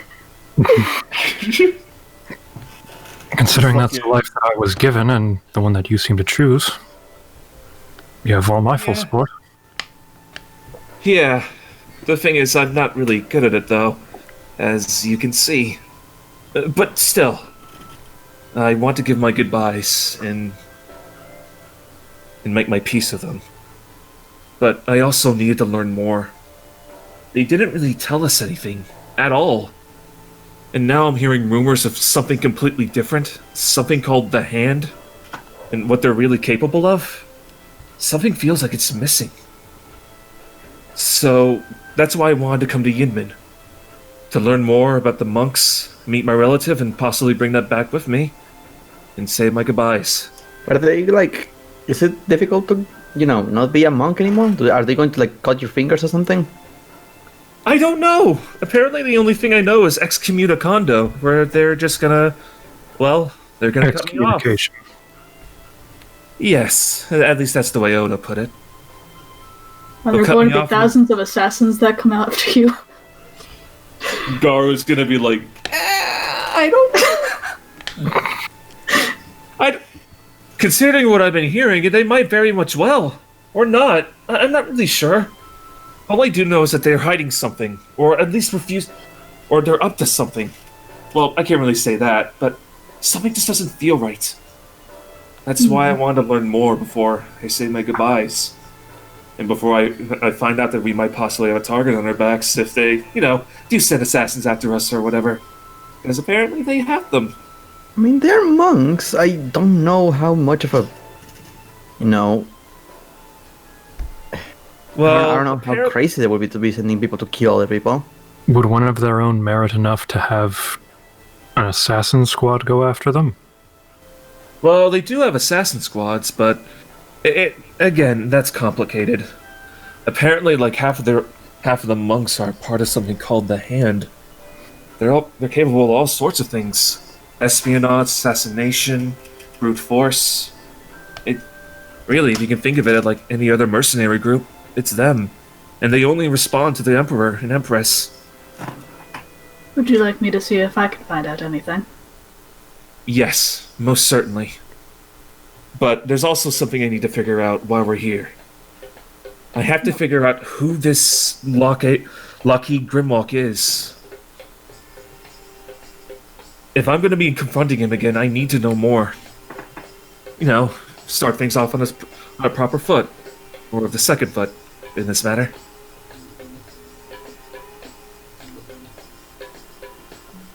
So, if you would all mind, would you prefer if we stay here for a little while?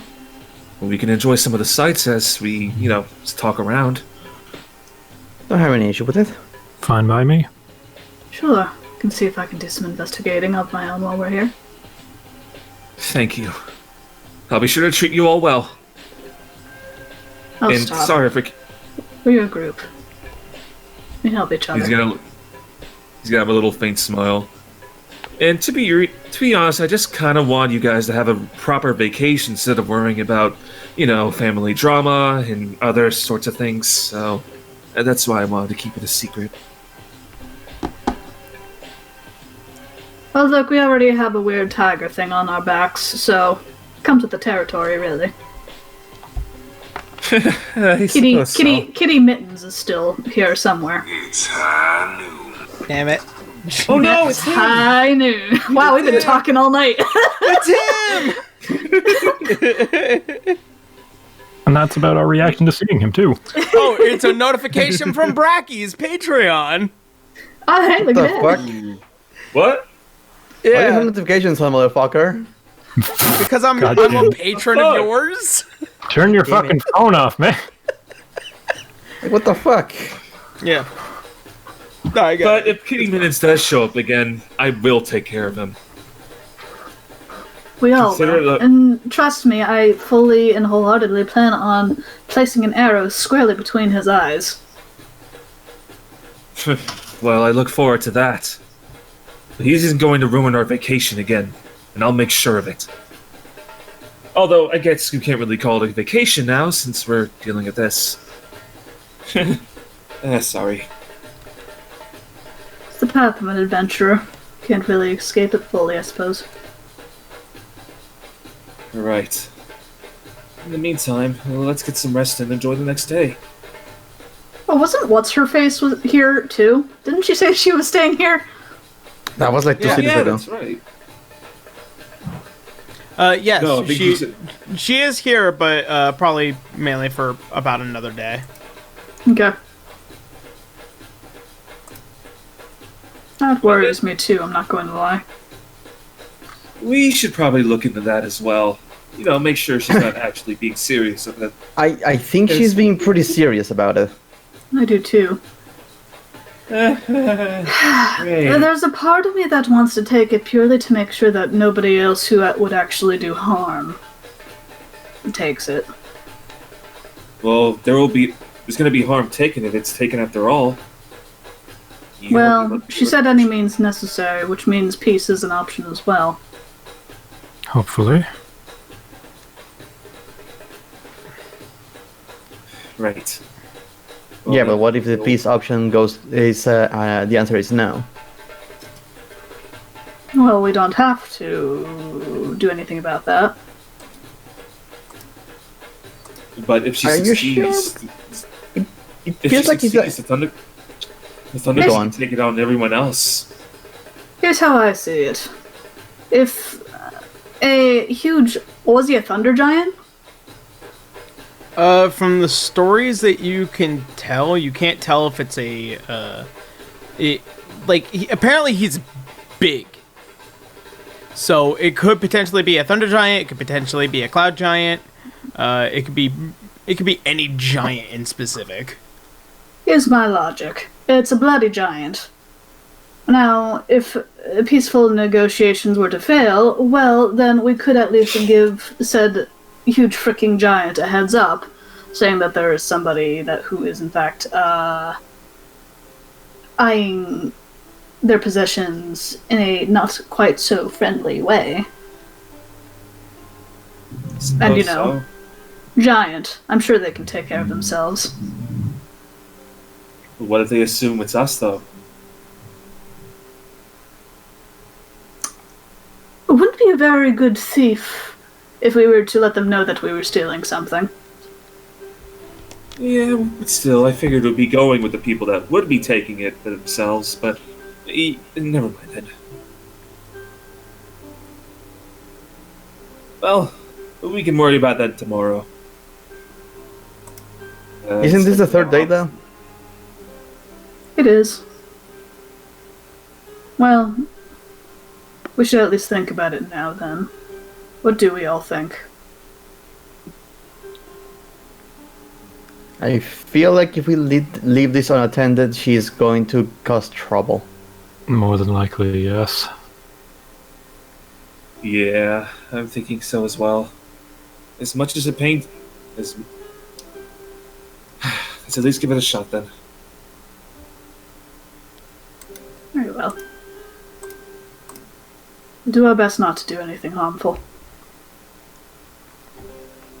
Alright. So, what is your guys' plan ultimately? I guess we'll take a rest for the night. I suppose at some point I meet up with the lady. The lady. Hey, lady. And figure out who, like, what does the name Lockheed Grimlock mean to anyone here? Okay.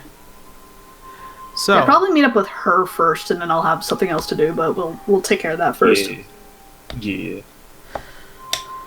all right. So, as you guys head out first thing in the morning in order to investigate, Helena, as to any memory of the meeting place, there is one tavern in specific where you can imagine might be the rather seediest place here.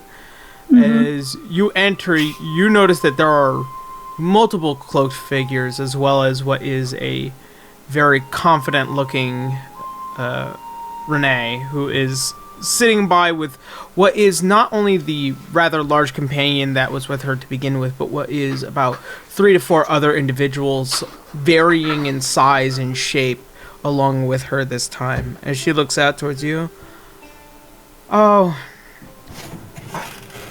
this is going to seem a little bit bad, ain't it? Bad. Well, initial offer was in hopes that you would have come a little bit earlier, but looks like you're a little too late. She looks out towards the others. I've already found my crew. She sizes up the crew. How do they look?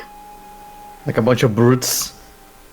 There is a number of individuals that you can say would probably take a pretty good stand against a lot of individuals, and considering how long Renee has been around for as long as she has, she probably knows what she's probably going to get into if things get bad.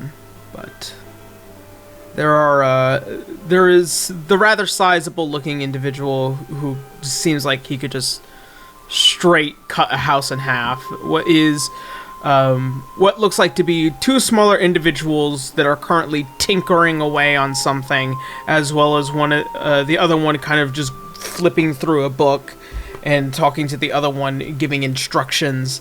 And there is the other 2, one that is probably a little bit more odd, as if you're looking under their cloak, it's almost as if they don't have any irises, as if they've been glazed over, and there are multiple tattoo marks that continue not just only around the face, but also run down the clavicle and thereon, as well as another rather sizable looking individual, more armored, so there's no way to get an understanding of the face under it. But yeah, she's definitely found a crew that looks like it's willing to work. Huh. What an interesting choice. They look subpar. Says you. She looks at her and gives her a very Grinch-like smile. I mean, darling, I know you deal in information and all that. I know you know what kind of fight we've been in. Exactly. You would have been great. But I think these can stand on their own. Just sort of curious, do you have any idea about what will happen if you anger this thing? Not a clue. Nor do I care. I think you Gar's should. gonna step up. Yeah, I think you should care. Your actions could have ramifications on everyone else here.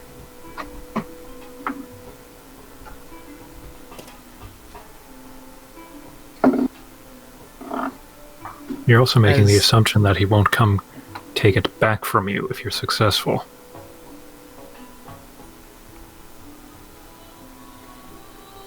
In other words, we know something you don't know. I've heard the stories. I know the tales. I know what I'm getting myself into. So And you're this is being no longer foolish. but this is no longer any of your business. Had you taken my Well, if it affected offer people- initially, or should you had come earlier, I would have heard things out.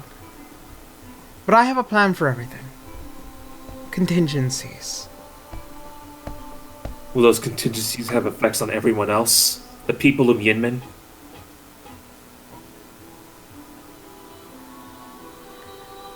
I believe my contingencies will remain silent, as they are none of your concern. I believe it. Gar's They gonna are step though. closer. As you step closer, you see the entirety of what is about 20 to 30 other people all beginning to kind of look and turn, and you see hands on weapons, as well as what looks like to be the bartender holding something under the bar. Helena will hold her Gar's gonna hand take up. a step back. You're in the wrong place to be doing that. In hindsight, I realize that. Let me make the record very clear. I care not for whatever your independent actions are, but they will not affect everyone else. You know what? I have a better idea. She'll look at the group and smile. Why don't we leave? Yes, let's. Yes. I suppose I'll do for now. We can take a nice... She'll just quietly, as they're out the door, long walk up the mountain.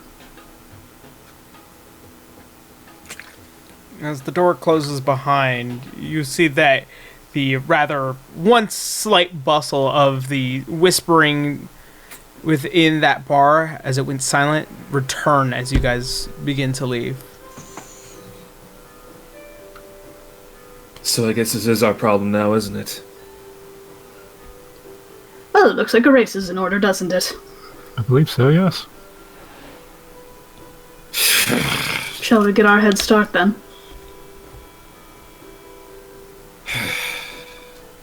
Maki Grimlock will remain here. Far much I do know. And from Yeah. what I could tell, they didn't have an airship. Well, Yes. unfortunately, You don't our have your airship. Oh, wait. Did we bring our airship? That's right, we No. walked. You walked yeah, we all the way walked. to the south. How far is the mountain? How far is the city that we have it ported at? From the mountaintop, from where you guys are, would be about half a day journey to its summit. Okay. If you walked all the way back, it would take you 3 days. If you were to fly back, it would take you about another day and a half. So our fastest way is just walk Yeah. up the mountain ourselves. I was just unsure about distances is all. Yeah. Well, shall we? Let's. Yes, let's. Yep. It would be so much easier if we had a swarm of bees we could fly on again. I do miss Franz. Bees! Actually, Well, we'll just... let me look at Docky's spells real quick. No, that summon animal companion thing is just a druid thing. Oh, yeah. Well, I guess that just means we have to walk really, really fast.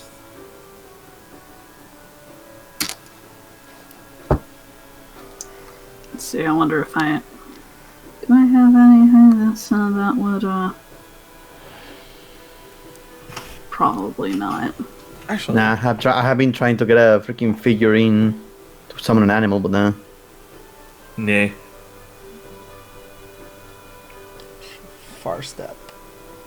Nope, that's still petition. Yeah, no, I don't got anything. Damn it, we need a druid. Damn it. Would Damn it. damn it. Damn All right. it. So, as you guys begin to traverse out towards the upper mountainside, you probably will be needing your cold clothes for this, as it's going to be relatively important. You guys begin to travel up towards the top side.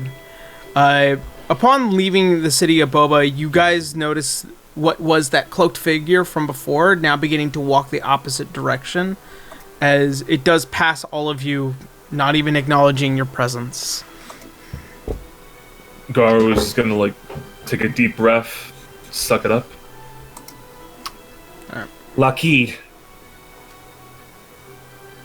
The footsteps begin to stop and wait.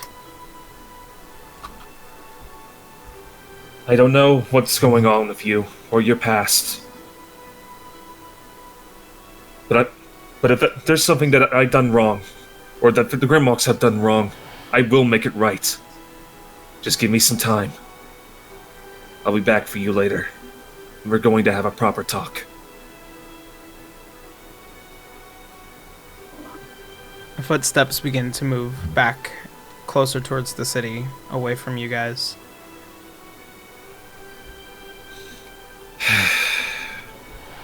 Let's proceed. And he's gonna take lead. No? You can end up in an alley. Yeah, I forgot. I blanked. Let's go wherever you're going then. Alright, so. In an attempt to try and move as quickly as possible, you guys make your way out towards the mountainside and you hit towards what is the bottom valley of it, as you see what is the rather twisting trails that kind of lead all the way up to the top of its summit. And there atop, you can see what is the mountain, which is kind of just covered by clouds, lightning, and thunder, as it kind of emanates a means of staying away.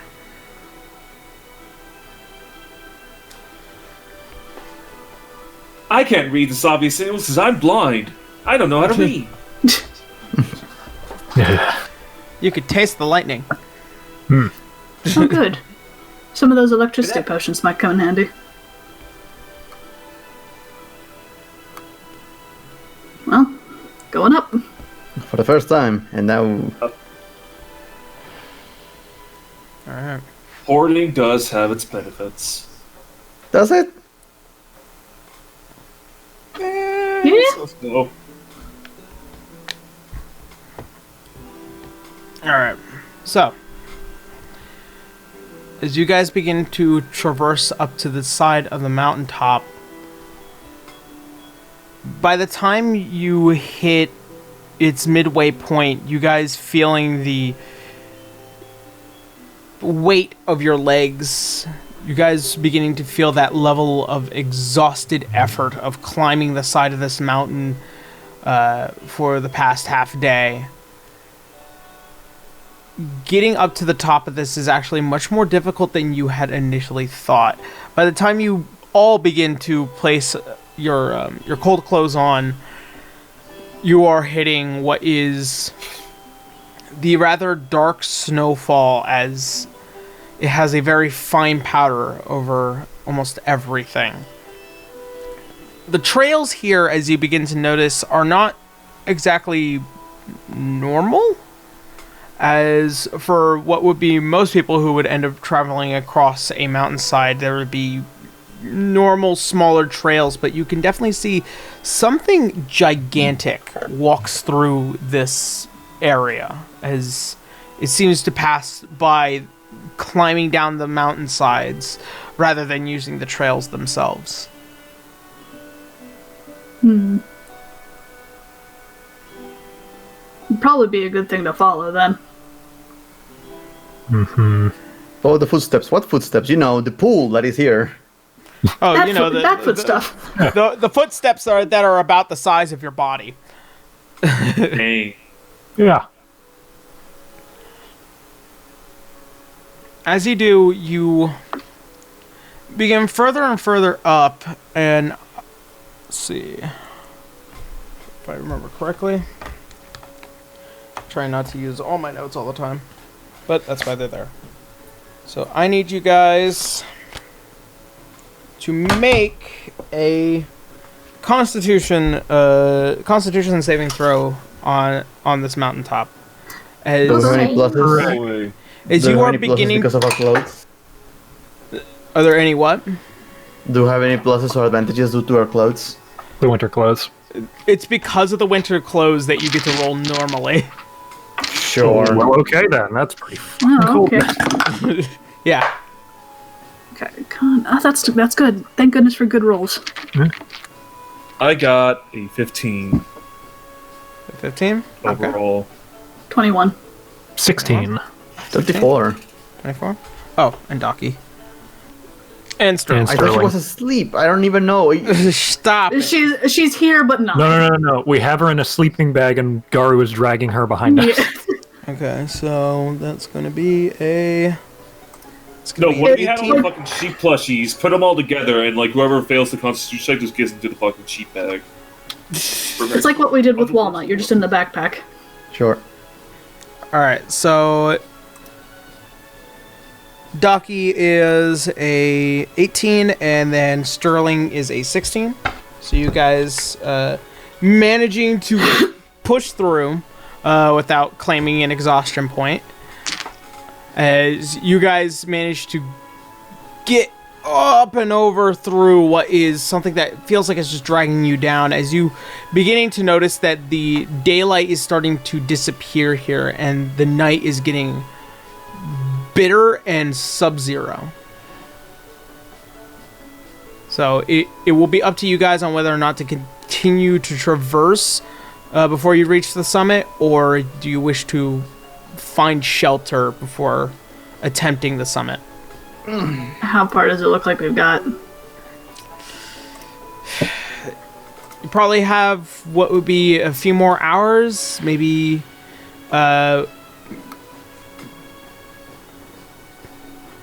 probably a couple miles away, but you also risk at what would be a disadvantage because the cold here is bad.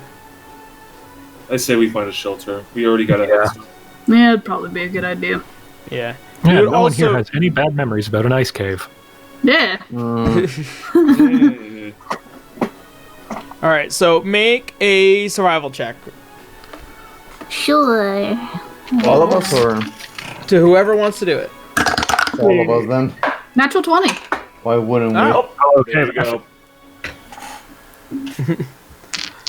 I think Helena with the nat 20 just like, oh hey, there's a cave right here, 10 feet away. You do try and find what would be the best place. They're considering how travel has been throughout this entire mountainside on several different occasions. There have been people who have attempted to try and make small steads should you need to.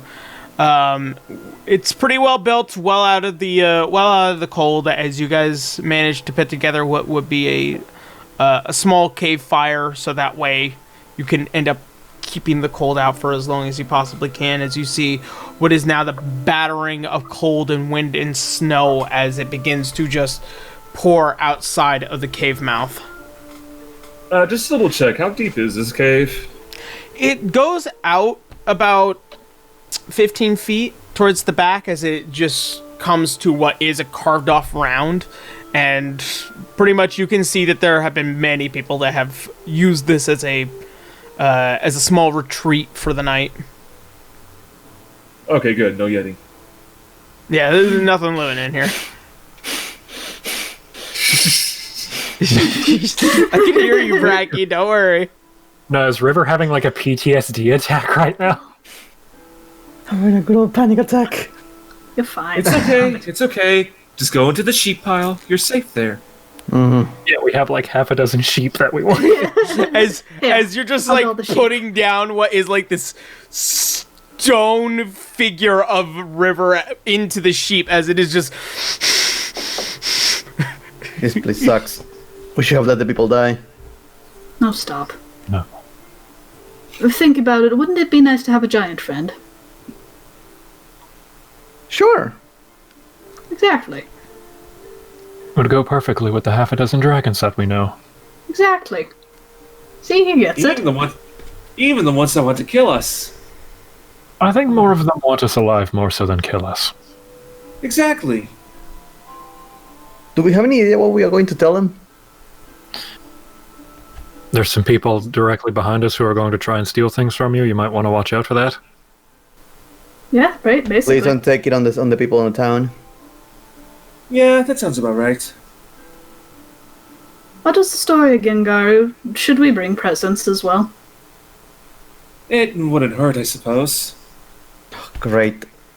A little late for that. I'm sure we can scrounge up something. I have a few things here and Let there. me see. Sheep! Yeah, do you think he likes sheep? We bring you these sheep plushies. Half a dozen sheep plushies. Look how round and cute they are. Think about it. I mean, look at them. They're handmade. They're very special. They're- I'm cute.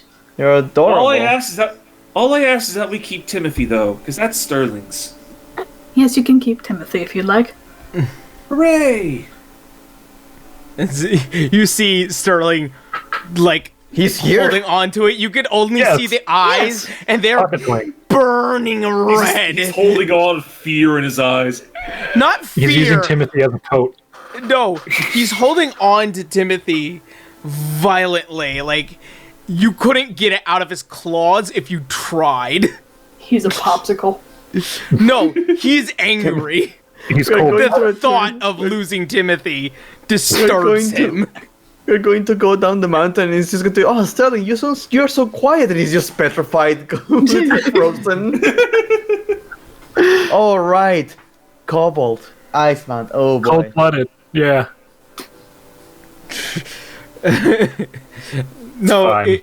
you can slightly hear under the muffled sounds trying to talk through the Timothy plush. You will not get this away from me. Don't even try. Sure. I will hurt all of you. You cannot, but look, we will, if it comes to that, we are going to have to give the ships. As We're you not say going that, to have to you come can to that. hear the loud hissing sound as the mouth comes up and over. I'll, You can hiss at me all tell, you want. I can decapitate you just thinking about it. I'll tell you what, Sterling. Just hide the sheep now. You know what? Put it in the bag. Come on, bag of holding. In the I bag. assume that's where the sheep were before. Well, he's holding on to his, apparently, so come on, Apparently. in the bag. Just let him enjoy things for now. No. Cancel just smack River upside the Make back of her head. make a persuasion check with disadvantage. What? Sure. He's not letting it go. He's not gonna let it go. Persuasion with disadvantage. Okay. He's not putting it in the bag against his morals. Okay, so with disadvantage it's going to be 23. Jeez. I have plus He 11 has, he persuasion, has a man. very high persuasion. Oh yeah, that's right. She's I rolled an Against 18 his better and a interest. 14. Sorry, no, and a 12. 12? Okay. Against his better interest. But did I do math wrong? How much is... As you can see 23? him Yeah, no, it's fine. gingerly put the plush into the bag of holding, disappointed. I will give it back, Sterling. This just means that if we do have to give up the sheep, we'll not give up yours. All right. Looking Plus, at if you need to bundle Gar. up the wharf. If you need to bundle up the wharf in place of Timothy, I can offer my place. Ooh. Jeez Louise. That was easy. Thirsty boy. Jesus Christ. Keep it in your pants, Cobalt. Sheep I it. may be cold-blooded, but I have a warm heart. I Sheep think. it. Ew.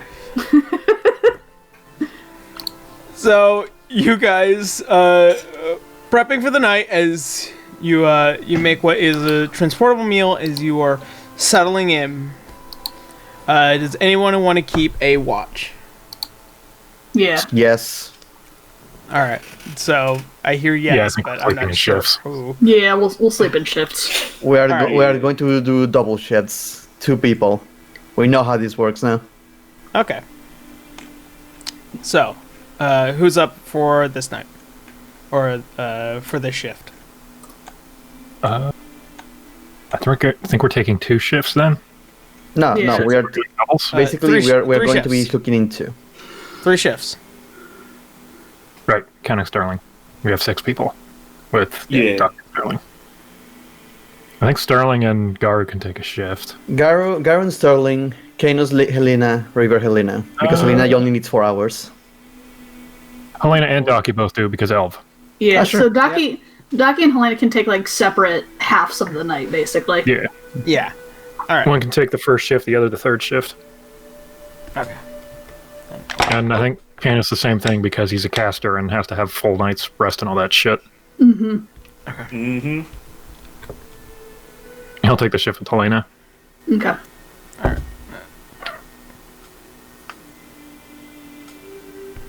Oh, don't leave me with that one. Have fun with Daki. This ensures that if it's early in the morning, we still have a caster, and if it's late at night, we still have a caster, both of which can be well rested. Pats her on the head. Enjoy the company. I hate you. I hate you and all of you. I will walk away. All right. No, you won't. You love us. So, first watch.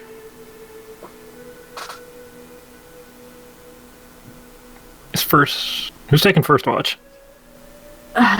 Whenever the most light is probably when Garu and Sterling should have it. Yeah. The couple with night vision and the blind guy. I think they should take the midnight watch. Yeah, I was thinking that too. Yeah, maybe. I'll take the first when I have no dark vision. Okay, so that means it's you and Docky, and then Canis and Helena are third watch in the morning. Yeah. Yep. All right. So, as the night begins to settle, and it is now the pitch darkness on the outside of the cave, Garu and Sterling, as you guys sit, and you begin to look out to the passing of the snow and the slight tinted yellow glow, as Sterling can see just beginning to envelop the I thought I was cave. first. Oh, you were first. Yeah. I thought you guys were doing Garu Yeah. and Sterling. Oh, okay. No. River and Daki first, Garu middle, Okay. Canis and Helena last. Sorry, my apologies. River and Daki. Daki kind of just flipping through her book, reading, trying to get a better understanding as she's kind of just putting symbols together between her gun and the book, and just kind of staying by the fire. River, as you stare out into the snow as it begins to just batter the mountainside, it's slightly building along the cave mouth.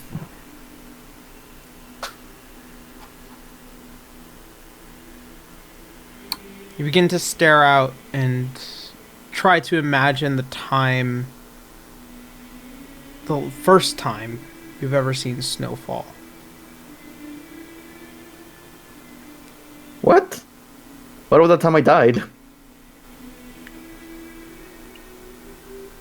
We went to the Ice Mountain, man. As you do try and ignore the memory, you also feel the slight warmth of the Umbris Regalia as it begins to envelop, and almost as if you can hear the slight whispers, the passing souls that have either died along the mountainside or those who protect the mountainside.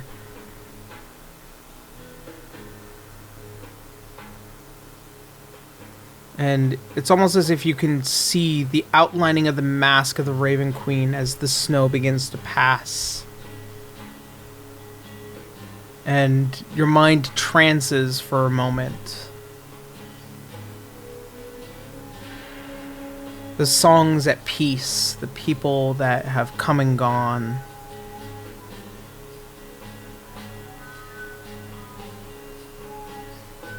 You begin to remember that there is one notion of the Raven Queen, and how that pure white mask is symbolic of the season that she gains most of her power from, which is the winter.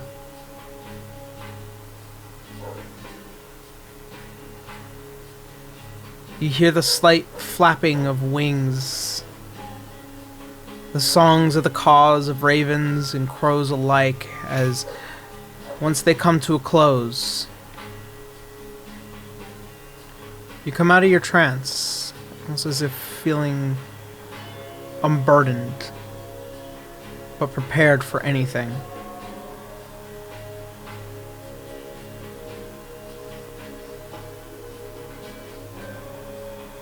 You also notice almost like a line through the air,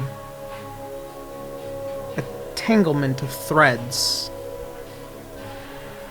and it reaches out towards Daki and then back out into the snow, but because it is like a tangled mess, it is unclear, as if you can see the string of fate itself is wound up and contorted in the worst way possible. And then it fades from your sight as quickly as it comes, and then see as Daki looks up. Ready for the next watch? Sure. As you pass and you and Daki going out to do their rest, and now a Garu and Sterling, as you bundle together as closely as possible with your cloak as well, trying to just keep an eye out for the night. Emphasis on try. Emphasis on try. As you hear the slight crackling of the fire, almost as if it snaps and pops through the air that built up inside of its wood, and the slight splattering and the waving sound, almost howling in this cave due to the wind outside. In your mind, you think about the times that you've ever felt cold,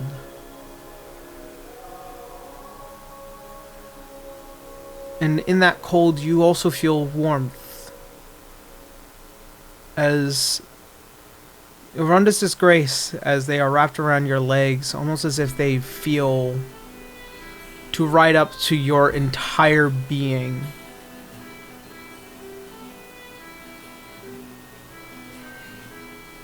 There is nothing that seems to bother you in this night, and you having a general understanding of where everything is, even with the howling of the cave. Nothing seems to stir into this night. Well, at least it's peaceful. You know, other than the raging snowstorm outside.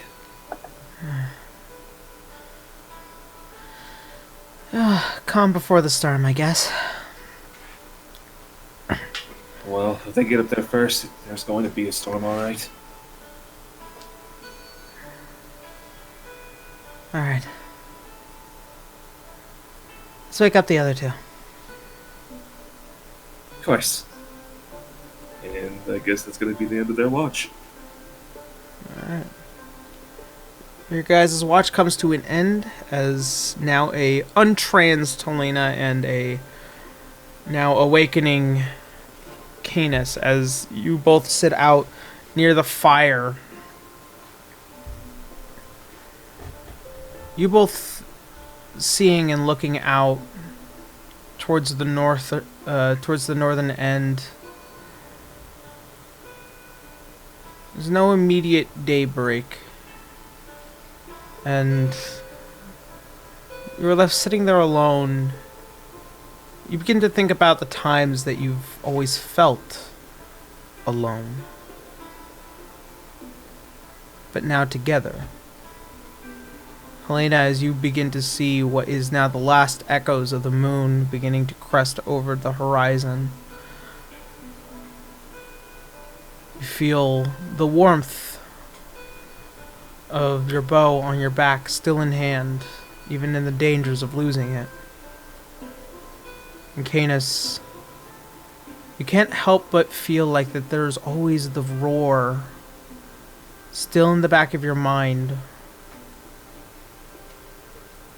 Even from the shield itself, you feel protected, unmoved.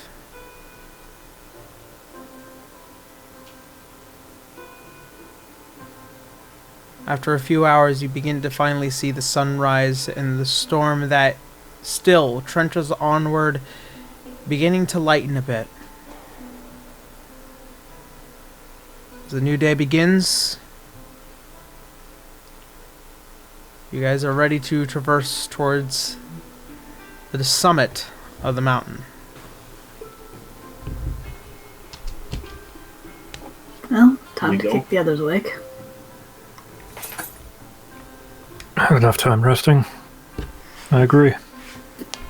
Right, she'll grin at him and she'll bend down and scoop up a snowball. She'll give him a wink. And she's gonna throw it at River. Go ahead and make a dexterity attack roll, I guess. Okay. Against River's AC.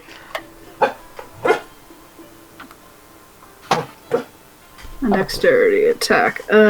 18? River? What's River's AC, Braggy? Oh, he's mute. Becky? Raggy. Becky! I'm muted, 20. Dang it! Yeah. As it just goes over the shoulder, just bending the neck over, and it just... Oh, wait a minute. No dice. It was a dexterity attack? It is a dexterity attack. I misadded. Because that has proficiency too, right? Does that have Snowball, with a snowball... Does it? For the sake of the funsies and the fact that you are a skilled markswoman, sure. Yay, 23 then. Just a face full of snow, River. Let me roll something. Oh boy. She got you when you were yawning, right in the mouth. We're still asleep. Oh. Unconscious. Wait, Let's if see. she's unconscious, does she get advantage? I mean, she already hit. Yeah, she already hit, but it would have been with advantage. And it'd be considered a critical hit if the attacker is within 5 feet of the creature. Oh, never mind. It's a It's snowball. ranged attack. If River is still just asleep after being pelted in the face, Candace will just hand Helena another one, still looking at River. She's gonna throw it again. Make a, I guess make a perception check, River, to see if it will wake you up. Sure. Meantime. It's a natural 20.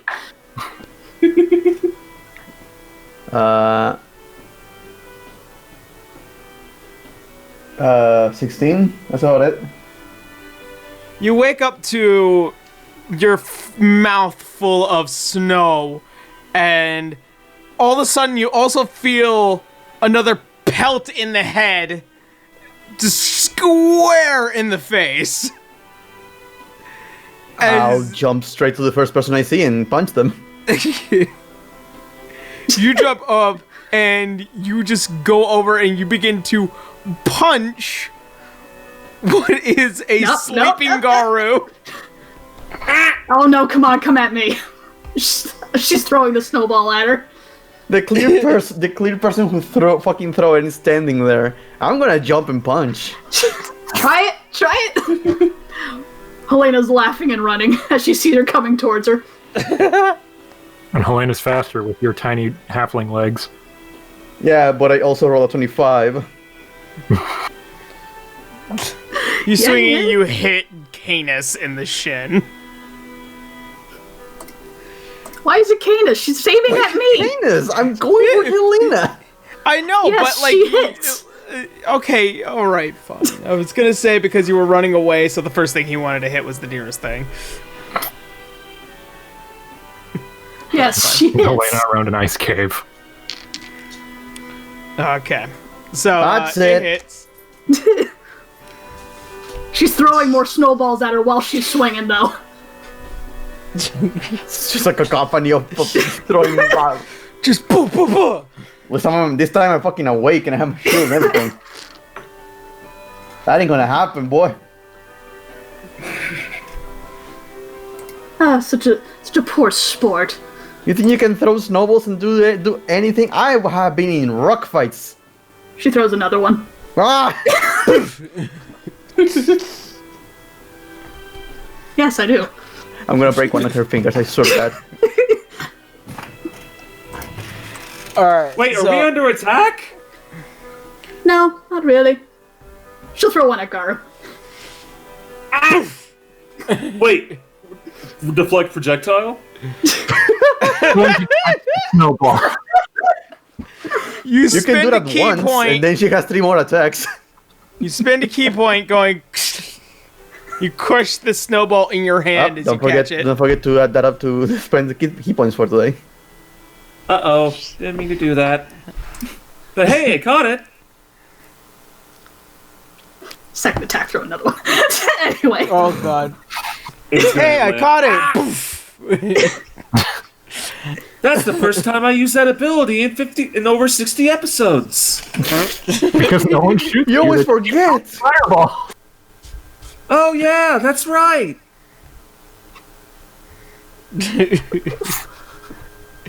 Yeah, we're never shot, we're just deck saved. Every time. Parry this, you fucking casual. Alright, so as you guys prepare and get yourselves ready, you are then met with the still somewhat bitter cold outside as you begin to look out towards what is the open mountainside. You still have a ways to go. Alright. Enough fun. Carrying on. Are there any signs that people have gone through here? Make a survival check. Oh my fucking god. Yeah, you are! I mean, Everest is littered with corpses. Yeah? Yep. So that's an 8. 8. No dice, really. You can't tell if there's any fresh tracks or tracks of wildlife or, the random, graves that have been made on this mountainside as a means of allowing those to have proper death.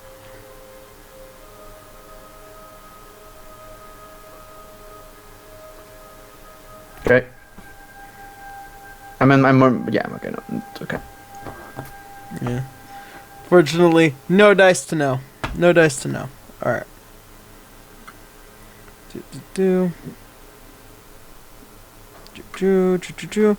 We just see Canis' ship flying by. What the fuck? Did they just... No. This is mine now. So. No. No, it's personal. So as you guys traverse further and further towards the top, you do manage to make it to a certain point where you're beginning to notice that things are a lot more well carved out here. Even some of the trees, even though their entirety is battered with snow and powderfall, you also notice that you can see that the leaves themselves have changed a certain color, a certain hue. It's not like the usual greens and brights and reds, but these have turned from what would have been greens to very dull blues and very powdery whites, as you notice as they go up and down along this roadside. You notice that there are now various places where you can see the heavy travels and footfalls of what is rather sizable creatures that could be roaming up and around here. Somebody make a perception check. Is this just for anybody? Yeah, it's anyone that wants to do it. Fucking damn it. 16? 16? Okay. 6. 9. Perception. 12. 12. Perceptions are not my forte. I'm aware. That's going to be a no for Docky. And that's also going to be a no for... Okay. I'm not even gonna attempt. What was Canis again? 16. 16?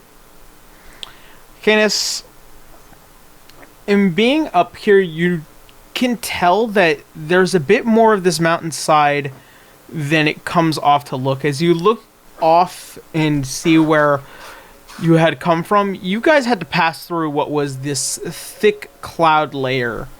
As you make it up here towards the summit, you begin to notice that the summit looks like fortified walls.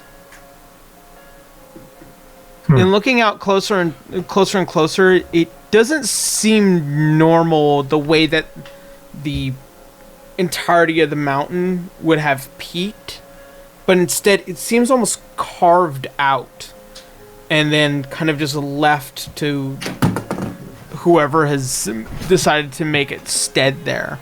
But you also notice that there is a single pointed spire just off in the slight distance in that almost cratered area.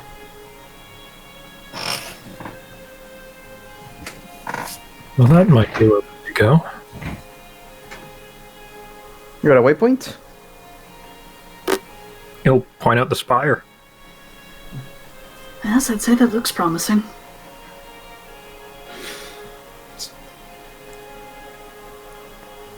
It's as good a guess as any. Yeah, well, shall we? We shall. The option. All right. Carrying on. Better than wandering around a mountain with no idea where to go. As you guys traverse through what is the forest steads and passing by these very nice looking leaves and brush, as you get closer and closer, you begin to hear many things in the distance, almost footfalls and voices. Say, make another perception check. Oh my fucking god. Yep. 5. Okay. 19. Should I even I do. attempt? Garu, since you're hearing sounds in the tremor sense, it's up to you. Oh, okay, sure. Yep. 8. 8. Okay. 16. 16. So, Helena, from your perspective that you can immediately see through all the forest and brush, and Garu, from where you can tell by its precise distance based off of where it's coming from, there is sizable creatures, at least somewhere around 3 to 4, as they are beginning to kind of walk in their own path. Something dragging along behind them. As you look, you can see these rather large but slender looking creatures as they are kind of processing forward in taking what is either a recent hunt or perhaps what is the rather offerings up to this clan or village, as you begin to see them kind of just press onward. They are huge, taller than almost anything you've seen aside from the site of Zahir itself. Well, I'm saying this for Helena, but in regards to Garu, there is footfalls. The voices are in a language that you do not speak or know, but they seem to be very casual, like not threatening. They're not, talking back to each other. They're having a conversation. Hold. Some of them are coming. I see them. Over there. Alright. So, it is up to you guys on what you want to do. Do you want to press forward to try and cross them, or do you want to hide from them? What do you think? Should we speak to them? I mean, do people come here to do the whole gifts too? I assume people come here often. Or not often, like, they have seen small folk. Plus, if we're going to be giving them information, it wouldn't hurt to, like, actually make a Talk to them? Yeah. What's the worst could happen? Don't say that.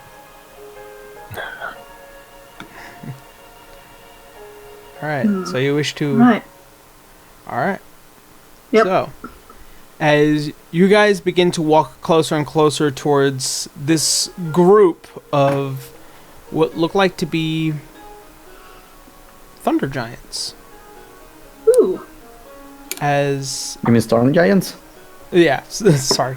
I mixed the two up commonly. No worries.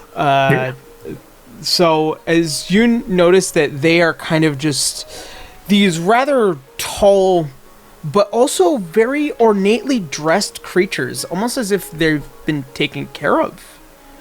And as they look down to all of you, you see the rather large, almost female-looking one as it begins to kind of bend down in one knee, almost getting down to almost about your guys' height.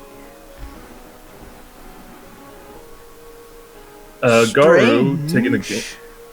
Strange-looking ones, as no offer has been asked of recently. You come climbing the mountainside? Yeah, this one speaks in common. Oh shit, nice. Well, we come on bizarre terms. We've actually come to issue a warning. Well, not from us, but, of another party coming up. There are those down within the port that do not wish to ever try and cross us. As far as we know, we have an understanding.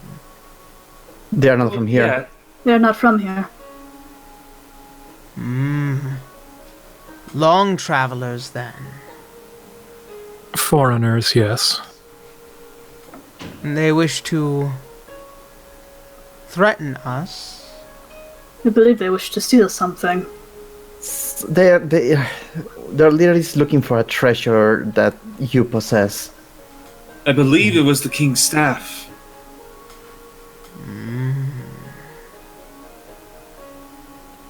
We warned them against this, however, they decided to not take heed.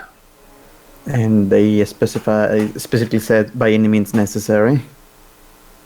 Which No means caring. it could be harmful. Not caring if their actions bring consequences to the people of this country. And thus, that's why we're here. I see. For fairness, what are thou names?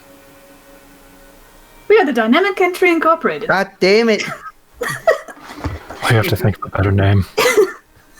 She's not going to stop. It's a strong name, but each individual I would like to know. River Dustlick? Helena Thronus. Canis Matilius. Garu Kali Grimlock. And I'm Daki. You may refer to me as Sterling as well. You can call me Magnolia. That's a cool name. Magnolia It's a That's cool Magnolia. name. is a good name. Funny that a giant is almost named after a flower. I know. It's really Yeah. cute, honestly. Magnodia. Magnolia.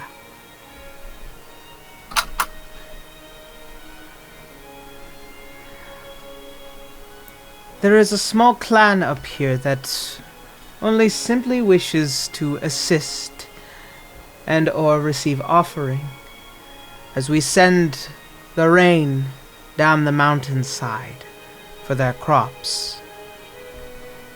For our efforts, we simply wish for a small percentage. It is a fair trade, yes? Sounds Absolutely. like it. Very much fair. And in that fair trade, it seems like you have given us a great gift, knowledge. And I'm sure our clan's leader would appreciate such a thing. Come.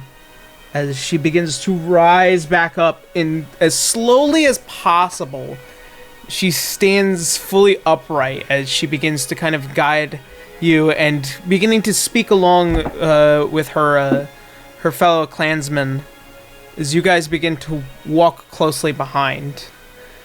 Are they walking slower, or do we have to jog up to them? You have to jog. A single stretch from them is much quicker. Candace is carrying River. Ah, I can fly. Do you want to be a bird in this weather? No. As you guys begin to traverse around towards this crater side, you noticing along it what is very reminiscent of a lot of the architectural design here in Yimnan, just much bigger. And also you can see what is that giant copper spire which leads all the way up to the top.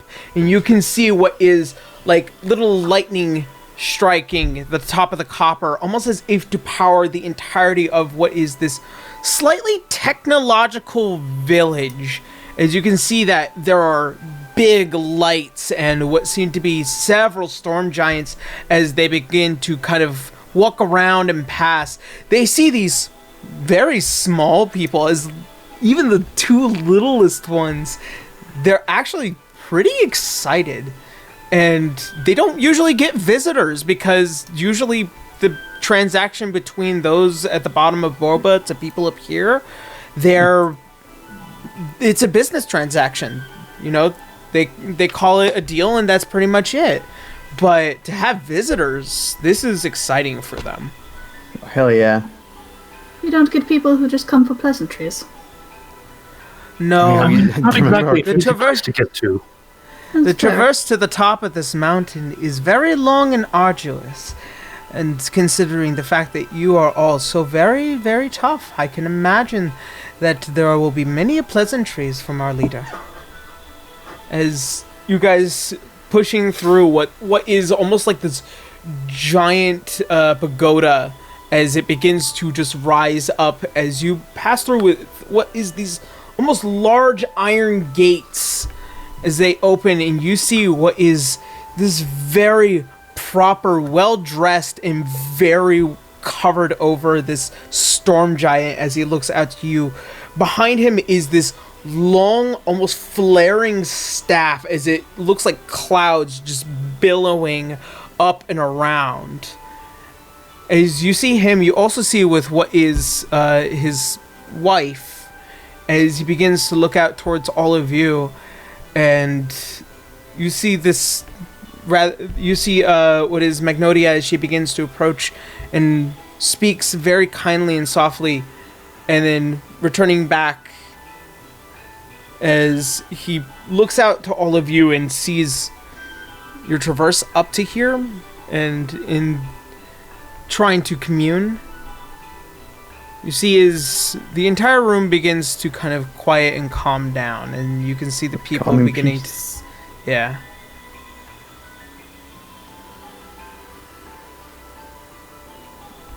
I see visitors.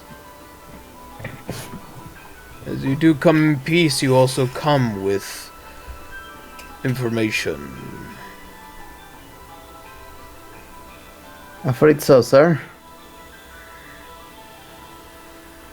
You may refer to me as Hecton.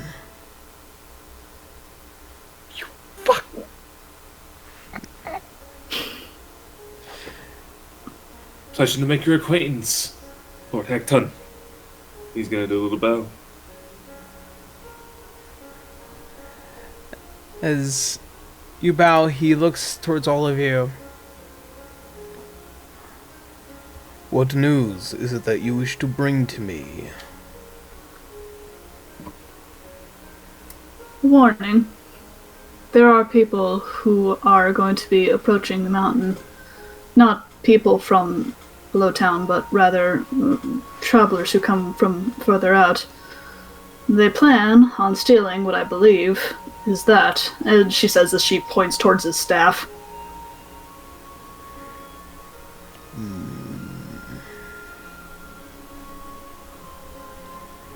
Knowing a threat before it dares to arrive, we might be able to chase them off the mountainside in due time then. Here's the thing, though. Well, we were hoping for them to try to be democratic about the peaceful route, like negotiation, maybe a trade. When we talked to them about that, they said that if it were to fail, any means necessary. And the last thing we want is consequences. The last thing we want is for people to get hurt. Your people and the people from the country, just because some foreigners wanted to get a valuable staff for their collection. And the person we are dealing with is not a common thief either. She is skilled, I will admit, or at the very least rather well known. And with connections to very dangerous people too. This threat, does it have a name? What's her name again? Renee something? Yeah, it's Renee something or other. Shit. Man, I blanked on the name. Shit. Ah, my notes. I'm gonna wait for you guys. Oh, you bitch. Gonna go back to write things down. gonna go back to the start of the episode and just listen to that. I'm going to take more time from the episode, so it's up to you, Yara. I mean, it's already close to midnight. Yeah. Her name is Renee. Renee Reddington. Renee Yeah. Reddington.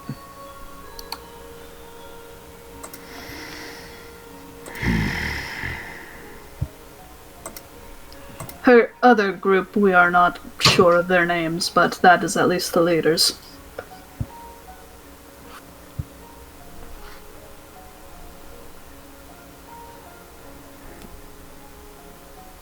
It is to my understanding that our deal with those at the foot of our mountain are not protectors. It is simply those who we wish to ask and receive. I will not dare to assume that they should act as so, nor should I dare to ask any of you act as so either. You are brave and strong to have come to this mountaintop. But it is my duty as leader to protect my people.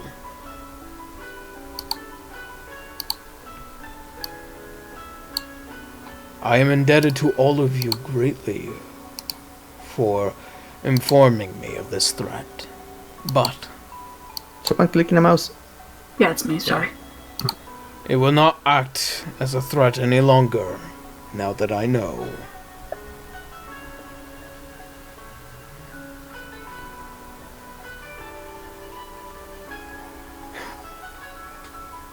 If it's okay with you, and I don't know, the group. You guys would like to walk away from here, or do we want to see this going through swimmingly? I wouldn't mind seeing it through if it is alright. We would like to offer our help. Ask them. They did have plenty of what seemed to be able-bodied people. Not that I'm really doubting, you know. She gestures towards the giants, Yeah. just to make sure. Very well. Precautions. It seems like my debt grows further with all of you. It's I not appreciate necessary. your assistance.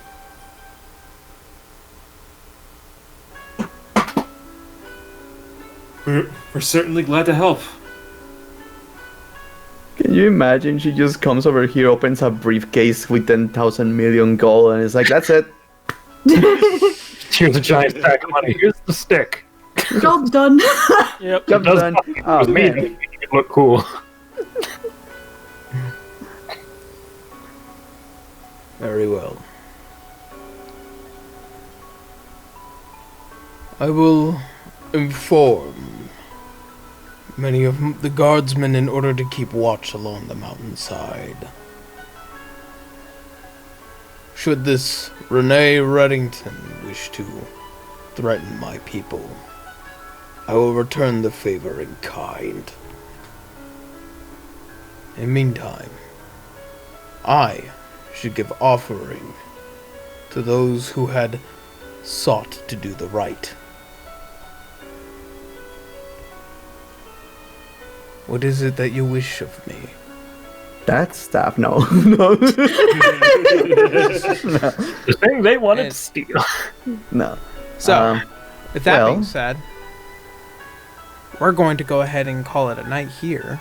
Okay. Oh, okay. So you guys will have plenty of time to talk to Hecton, and yeah, A belt of giant strength. belt of giant strength. Yep. Oh, no, All they right, stack so- you now. So that's where we're gonna go ahead and tonight's game. On a high note, for the first time in a Hey. long time. Woo. All right, Hey. so before we go ahead and call it a night here, you guys, we're gonna go ahead and go around the table, do some quick announcements, and then we will go ahead and say our goodbyes as we usually do. So first and foremost, I have finished the last Friday's video.